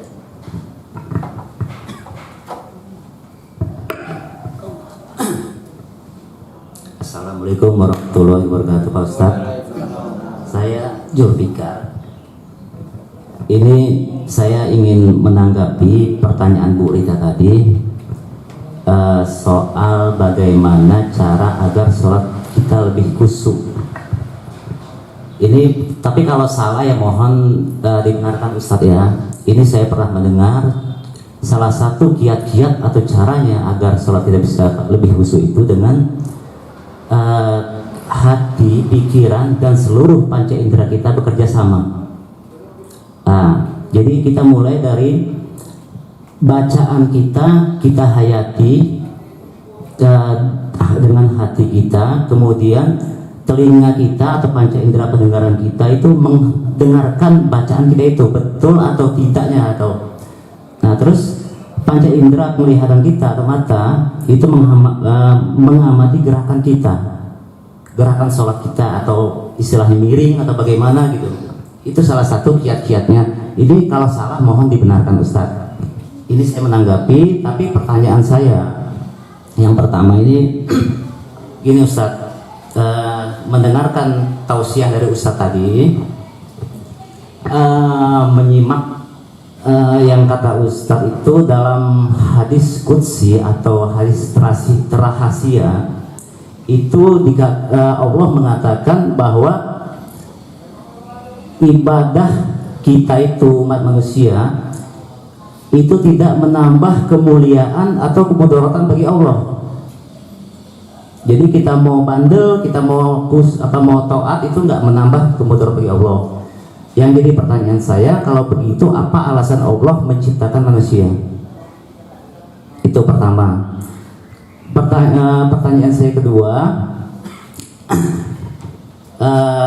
tadi Ustadz menerangkan bagaimana cara kita untuk semakin meningkatkan keimanan kita atau ketakwaan kita. Jadi salah satunya yang seperti Ustadz terangkan tadi, kata Ustadz berkumpullah dengan orang-orang di lingkungan orang soleh gitu. Nah itu salah satu cara atau kiat. Nah yang jadi pertanyaan saya, bagaimana cara untuk kita lebih bermahabbah pada Allah. Nah itu Ustaz. Terima kasih Ustaz. Assalamualaikum warahmatullahi wabarakatuh. Assalamualaikum warahmatullahi wabarakatuh. Ini saya simpulkan ada 3 pertanyaan. Yang pertama adalah kaitan dengan sholat khusyuk.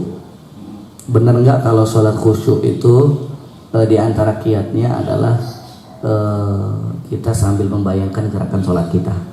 Ketika kita sedang ruku, gitu ya, dan lain sebagainya.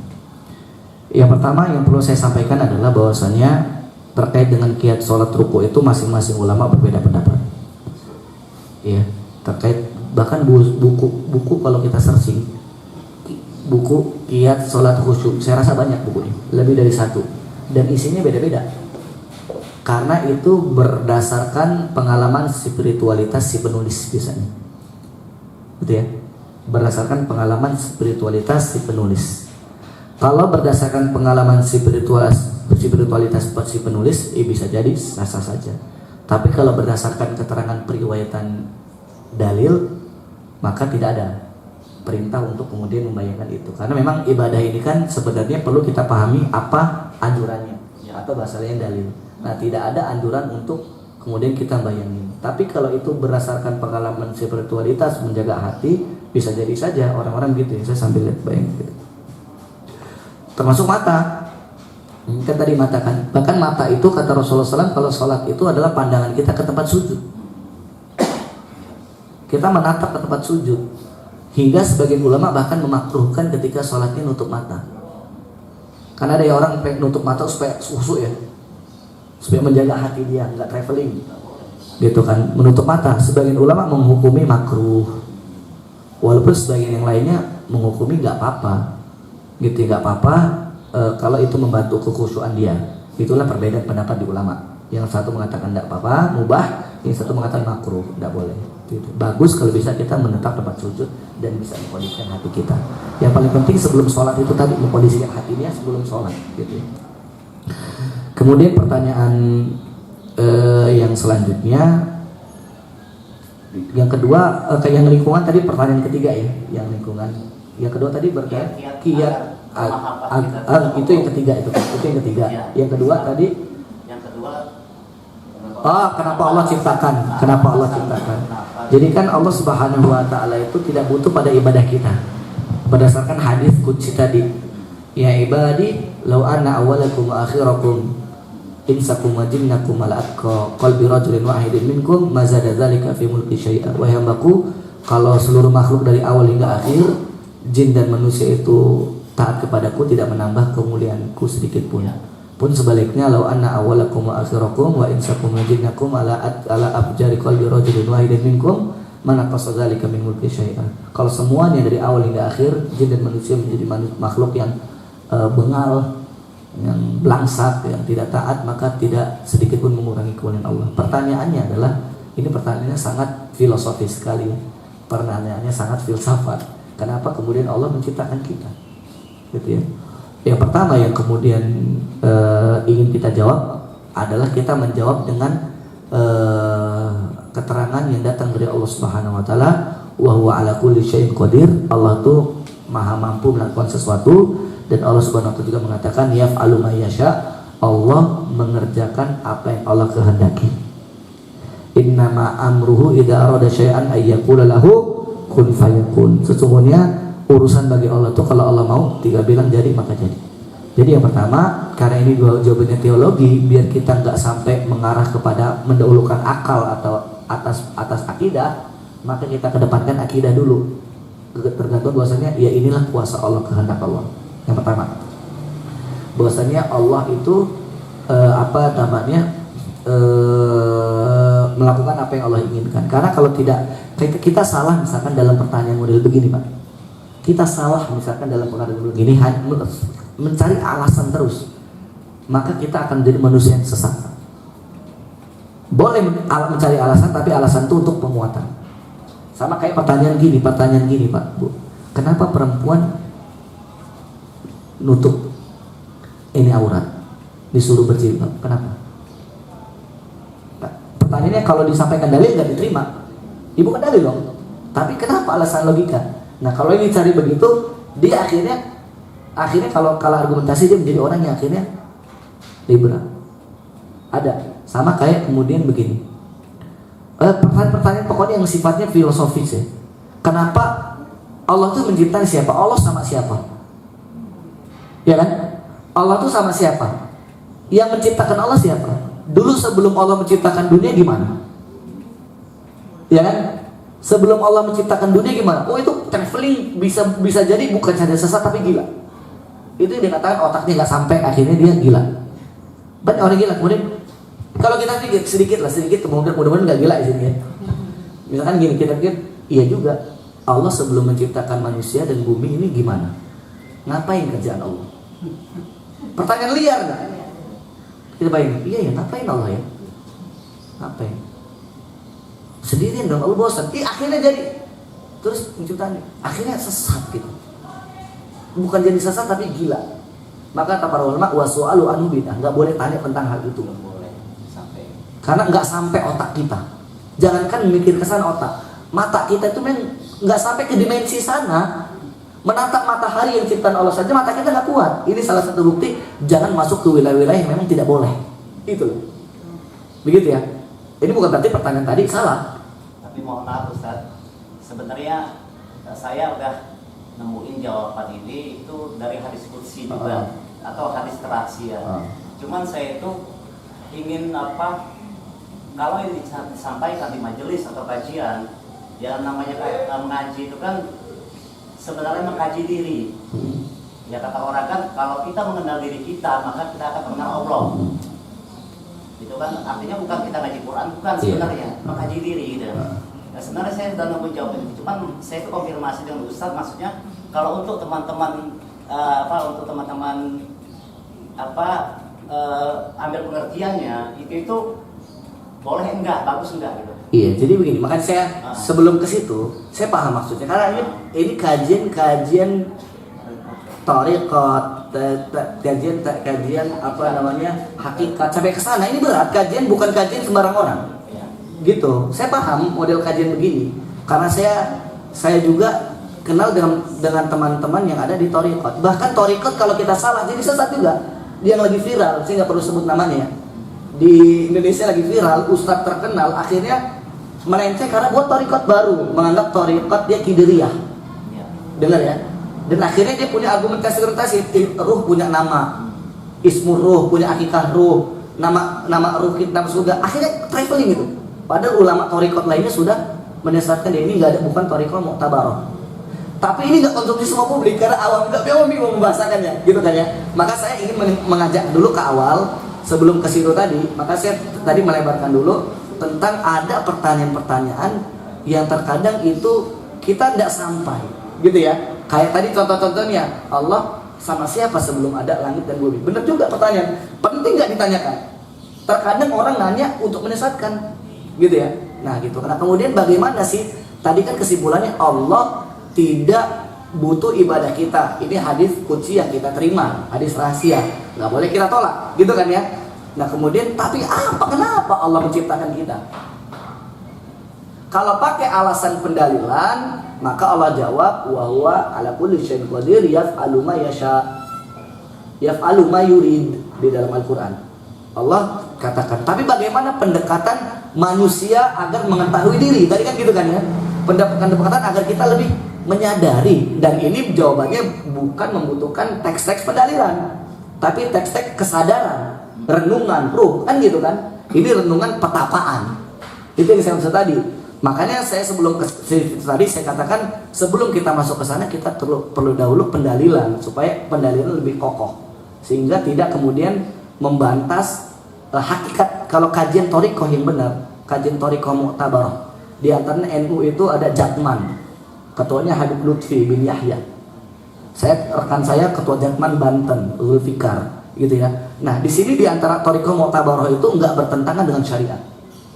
Maka harus, kalau sudah bertentangan, sehingga yang sekarang lagi viral ini kan, sehingga dia mengatakan asyariatu tabi'atun alal haqaiqi. Ini perkataan dia. Dan ini sesat di ulama. Syariat itu mengikuti hakikat. Ini perkataan dia.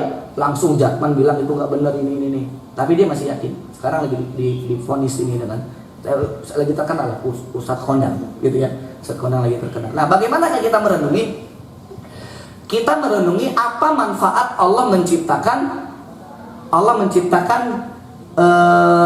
manusia bagi Allah, kan gitu kan ya. Kalau bagi kita jelas, bagi kita ya kita sebagai hamba agar kita kemudian dapat hukuman al-jaza gitu ya. Adanya balasan supaya adanya perputaran kehidupan. Tapi bagi Allah Subhanahu wa taala ini salah satunya jawaban yang bisa mengekalkan eksistensi ketuhanan Allah bagi kita. Yaitu ya Allah kuasa atas segala urusannya. Gitu kan. Ini mengekalkan kuasa Allah atas keinginannya yang tadi yaf'alu ma yurid. Gitu. Yang yaf'alu ma yurid bahwasanya ya Allah benar. Allah akhirnya ya Allah benar, tidak ada zat selain Allah Subhanahu wa taala. Dan kemudian kita mempasrahkan urusan kita pada Allah Subhanahu wa taala. Karena ini mohon maaf Ustaz, karena begini Ustaz, ini kan kita pengajian ini yaitu bisa dikatakan pengajian fikih ya, pengajian fikih kita. Karena tadi saya dengar dari tausiah Ustaz itu ada hadis qudsi yang Ustaz sebutkan, yang mana hadis qudsi itu artinya hadis rahasia, tidak boleh sembarangan kita perdengarkan kepada orang lain yang mungkin belum mencapai tingkatan ilmunya gitu. Nah makanya saya itu menanggapi apakah memang soal hadis qudsi ini boleh kita jabarkan di majelis kita ini gitu. Oh, kalau soal itu hadis qudsi itu adalah perkataan Allah Subhanahu wa taala. Ini kajian ada di ilmu hadis. Karena ada di ilmu hadis. Hadis qudsi itu adalah perkataan Allah Subhanahu wa taala yang tidak Allah hadirkan di dalam Al-Qur'an Al-Karim. Nah, sebagian kaum yang ingin merusak, dia mengatakan ini bukti bahwasanya Al-Qur'an itu tidak sempurna. Karena masih butuh hadis qudsi. Itu sebagian orang yang akhirnya ingin menyesatkan Al-Quran. Tapi apakah hadis qudsi itu bermakna hadis rahasia? Tidak. Hadis qudsi bukan hadis rahasia. Karena kalau hadis rahasia tidak mungkin disampaikan. Begitu ya. Tapi dia hadis yang memang harus diungkapkan. Hadis qudsi harus diungkapkan. Hadis itu tidak boleh dirahasiakan, termasuk hadis hadisnya Mu'adz bin Jabal. Sahabat Mu'adz bin Jabal itu pernah ditanya oleh Rasulullah SAW gini, berjalan bersama Rasulullah. Ini yang semisal nggak boleh dirahasiakan, bahwasanya ilmu hadis itu nggak boleh dirahasiakan, harus disampaikan tapi dengan penjelasan. Kemudian hadisnya diterangkan tentang kesohihannya, gitu ya. Seperti Bilal itu suatu ketika Mu'adz bin Jabal kata Mu'adz, kuntu ridfan Nabi sallallahu alaihi wasallam, aku suatu ketika duduk dibonceng sama Nabi di atas unta. Kemudian Nabi bertanya kepadaku, ya Mu'adz, atadri ma haqqullah 'alal ibad wa ma haqqul ibad 'ala Allah? Tahu enggak engkau haknya hamba atas Allah dan hak-haknya Allah atas hamba? Dijawab oleh Mu'adz, Allah wa rasuluhu a'lam. Allah dan engkau yang tahu ya Rasul, aku tidak tahu apa-apa. Kata Mu'adz kan? Kemudian dijawab oleh Rasulullah SAW, hakul ibad 'ala Allah, hak Allah atas hamba adalah an ya'buduhu wa la yusyriku bihi syai'a, yaitu hamba harus beribadah kepada Allah dan tidak menyekutukan Allah dengan sesuatu apapun. Wa haqqul ibad 'ala Allah, dan hak hamba atas Allah adalah alla yu'adzibu man la yusyriku bihi syai'a. Allah tidak boleh mengazab siapa yang tidak mensyirikkan. Mu'adz ini merahasiakan hadis ini. Enggak pernah cerita hadis ini. Baru dia sampaikan kapan? Ketika Rasul wafat. Ketika Rasulullah SAW wafat, Mu'adz ngumpulin para sahabat. Dulu Nabi pernah bilang kepadaku, kenapa kau baru bilang sekarang Mu'adz? Aku karena ini pesan khusus kepadaku, jadi aku gak menyampaikan. Tapi aku merasa berdosa kalau ini tidak tersampaikan, hanya aku yang tahu sedangkan ini ilmu pengetahuan. Nah begitu juga hadis qudsi. Hadis qudsi disampaikan oleh Rasulullah SAW. Hadis qudsi itu tandanya ketika Rasul bersabda, qala Allah Ta'ala, Rasul mengatakan Allah berfirman. Nah gitu ya, padahal firman itu tidak ada pada Al-Quran. Maka itu hadis qudsi, hadis perkataan Allah yang diucapkan oleh Rasulullah, dan dia bukan hadis rahasia, bukan berarti disembunyikan. Maaf Ustaz, ini kadang kita ini kan dalam bahasa Indonesia ini akhiran awal itu jadi kita rancu gitu Ustaz. Maksudnya rahasia ini bukan harus dirahasiakan, tapi maksudnya diungkapkan atau diucapkan oleh orang tertentu, untuk orang tertentu, bukan sembarangan harus di. Iya, benar. Publikasikan. Jadi bukan harus dirahasiakan. Iya, kalau misalkan tidak harus dirahasiakan itu tepat ya kan. Kemudian bagaimana? Apakah semua dalil itu harus disampaikan ke semua orang Harus tapi dengan cara bertahap. Gitu. Harus tapi dengan cara bertahap. Dengan cara penyampaian. Saya kayak gini misalkan, kalau dikatakan tidak kepada semua orang benar, tetapi harus disampaikan, tetapi dengan cara bertahap. Karena tidak semua orang bisa punya pencernaan yang sama. Maka itu yang bahasa saya tadi, disampaikan tetapi harus disertai dengan penjelasan gitu, sehingga jangan sampai nanti disampaikan tanpa karena memang banyak hadis-hadis termasuk ayat Quran yang itu dia maknanya am, maknanya secara umum, mutasyabih. Orang nggak paham secara umum langsung ini paham maksudnya apa, bisa liar dia, dan dia butuh penjelasan para ulama. Makalah ada istilah mazhab. Kenapa kita bermazhab? Karena mazhab itu mazhaba ilaihi, apa yang bagaimana ulama berangkat atas pemahaman itu. Nah, oleh sebab itu boleh saja kita menyampaikan dengan catatan, disampaikan dengan penjelasan yang detail sebagaimana diinginkan dalil tersebut, gitu ya. Nah, kemudian kalau nggak disampaikan umum, misalnya kita tulis nih hadis-hadis yang apa namanya, yang nggak langsung bisa dipahami, kita tempel. Allah tidak butuh ibadahmu, nggak dijelasin, orang nggak jadi sholat, benar nggak Bu? Ngapain sholat? Allah tidak butuh ibadahmu, hadis kunci riwayat sahih, riwayat gini-gini, benar tidak? Akhirnya ngapain saya sholat? Ini hadisnya sahih, gitu kan ya? Tapi perlu disampaikan apa sih maksud Allah tidak butuh ibadah itu? Karena yang butuh ibadah kita butuh. Nah itu tadi, gitu kan ya. Kemudian pertanyaan terakhir yang ketiga tadi adalah terkait dengan mahabbah. Bagaimanakah membangun mahabbah kepada Allah? Ini lagi-lagi pertanyaan yang kaitannya dengan kajian hati, kajian thariqah. Membangun cinta kepada Allah Subhanahu wa taala itu berbagai macam ragamnya, gitu ya. Berbagai macam ragamnya, caranya banyak sekali periwayatan dalil yang menyebutkan tentang bagaimana cara mendapatkan cinta Allah Subhanahu wa taala, bahkan sampai detail bagaimana kalau Allah sudah cinta pada dia. Kata Allah Subhanahu wa taala, "Wa idza ahbabtuhu," ketika aku cinta kepada hambaku, kuntu sam'ahu alladhi yasma'u bihi wa yubsiru alladhi yubsiru biha wa yadahu alladhi yabtishu biha wa rijluhu alladhi yamshi biha. Gitu ya. Fa idza sta'ana fasta'in billah. Fasta'in fa idza adallah fa'in. Jadi kalau Allah sudah cinta kepada seorang hamba, kata Allah dalam hadis qudsi juga ini, maka Allah menjadi telinganya, Allah menjadi matanya. Ini berat kalau nggak dijelaskan. Jadi telinga Allah gimana? Ini dijelaskan juga. Allah menjadi tangannya, Allah menjadi kakinya. Ini gimana? Maksudnya pandangannya dijaga sama Allah dari mara bahaya, telinganya dilindungi Allah, kemudian kakinya dan tangannya juga dilindungi dari melakukan perbuatan-perbuatan yang buruk. Maka Allah bimbing untuk melaksanakan perbuatan yang baik. Kalau dia minta perlindungan akan dilindungi oleh Allah, kalau dia minta bantuan akan dibantu oleh Allah. Itu ciri orang yang sudah dicintai sama Allah. Nah, bagaimana menjalankan cinta kepada Allah? Banyak dalil tapi tidak terhimpun dalam satu dalil. Tidak terhimpun dalam satu dalil, dia terhimpun dalam banyak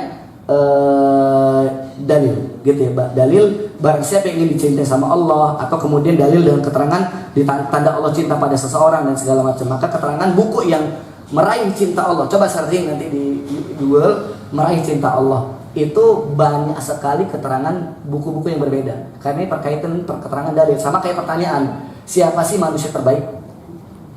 Manusia terbaik siapa? Jawabannya banyak. Bukan orang, tapi ciri manusia terbaik apa? Banyak ragamnya. Ada yang satu mengatakan ahli Quran dong, karena Rasul mengatakan khairukum man ta'allamal Quran wa 'allama. Orang lain mengatakan enggak dong, meninggalkan kebaikan buruk, min husni islamil mar'i. Nah, itu yang saya maksud beragam banyak, begitu ya. Tapi keterangannya terpisah. Nah, cara meraih cinta Allah Subhanahu wa taala yang pertama adalah bersegera melaksanakan amal kepada Allah Subhanahu wa taala. Maka kemudian di antara orang yang wali, kajian tentang wali ini kan akhirnya membangun mahabbatullah sampai orang yang kemudian majzub. Ini kan walaupun nggak semua menerima istilah wali majzub, wali yang akalnya sudah dicabut, tapi dia orang yang sudah hubungan. Sebagian menerima, sebagian tidak. Ini perdebatan panjang hingga akhir hayat nggak akan pernah selesai, begitu ya. Yang pertama, orang yang tanda cinta kepada Allah, dia adalah menyegerakan diri untuk mengamalkan apa yang diperintahkan Allah Subhanahu wa taala. Gitu ya. Kemudian kedua, di antara cinta kepada Allah Subhanahu wa taala itu adalah dia mencintai Rasulullah sallallahu alaihi wasallam. Ini perintah dalam Al-Qur'an bahkan. Ya. Gitu ya. Seperti itu mencintai Rasulullah SAW. Kemudian yang ketiga adalah mencintai apa yang dicintai Allah dan Rasulnya. Sehingga ada satu doa yang diajarkan oleh para ulama kepada kita semua. Allahumma inna nas'aluka hubbak wa hubba man yuhibbuk wa hubbal amala yuqarribuna ila hubbik. Ya Allah, anugerahkan kepadaku cinta padamu, gitu ya. Juga cinta kepada orang-orang yang mencintaimu, juga mencintai segala sesuatu yang bisa mendekatkan aku cinta kepada orang-orang yang mencintaimu. Ini diajarkan oleh para ulama. Dan inilah di antara ya, saya katakan di antara karena periwayatannya banyak tadi, sama kayak pertanyaan siapakah manusia yang terbaik tadi. Wallahu a'lam bishawab. Ala kulli hal, perjalanan untuk menjadi orang yang dicintai Allah Subhanahu wa taala adalah perjalanan panjang, dan kita tidak bisa mengklaim sampai detik ini kita sudah dicintai Allah Subhanahu wa taala atau belum, atau si fulan sudah paling dicintai Allah Subhanahu wa taala belum, kecuali yang memang sudah disebutkan dalam dalil-dalil yang jelas kalau dia orang yang cintai Allah, kayak Rasulullah, para sahabat, al-mubashir bil jannah, langsung masuk surga, itu sudah jelas ada stempelnya langsung dari Rasulullah sallallahu alaihi wasallam. Kalau kayak kita semua, kita berproses. Bisa nggak kita menjadi wali? Bisa, berproses menjadi wali Allah Subhanahu wa taala. Tentu wali Allah adalah orang yang tidak melanggar syariat Allah Subhanahu wa taala. Wallahu a'lam bishawab. Mudah-mudahan bermanfaat, kajian yang sangat menarik, diskusi yang menarik. Mudah-mudahan lain kesempatan Allah Subhanahu wa taala berikan kesempatan kepada kita untuk berjumpa lagi, untuk belajar bersama lagi, bertemu kembali. Kalaupun tidak bertemu di majelis ini, mudah-mudahan Allah kelak pertemukan kita di surga Allah Subhanahu wa taala. Amin ya rabbal alamin. Wallahu a'lam bishawab. Saya kembalikan kepada wawancara. Assalamualaikum warahmatullahi wabarakatuh. Waalaikumsalam warahmatullahi wabarakatuh. Syukuran jannatullah kepada Ustaz yang telah menyampaikan tausiahnya, kemudian diskusi yang menarik. Waktunya berlebih karena saking menariknya diskusi kita siang hari ini. Sekali lagi terima kasih Ustaz sudah berbagi ilmu dengan kami. Mudah-mudahan apa yang disampaikan tadi bisa menjadi mengambil ibrah dari apa yang disampaikan dan bisa menjadi petunjuk setelah kita menjalani kehidupan pasca Ramadan nanti. Terima kasih sekali lagi. Kita cukupkan dengan membaca hamdalah. Alhamdulillahirabbil alamin dan doa penutup majelis. Subhanallahumma wa bihamdika asyhadu an la ilaha illa anta astaghfiruka wa atubu ilaik. Assalamualaikum warahmatullahi wabarakatuh.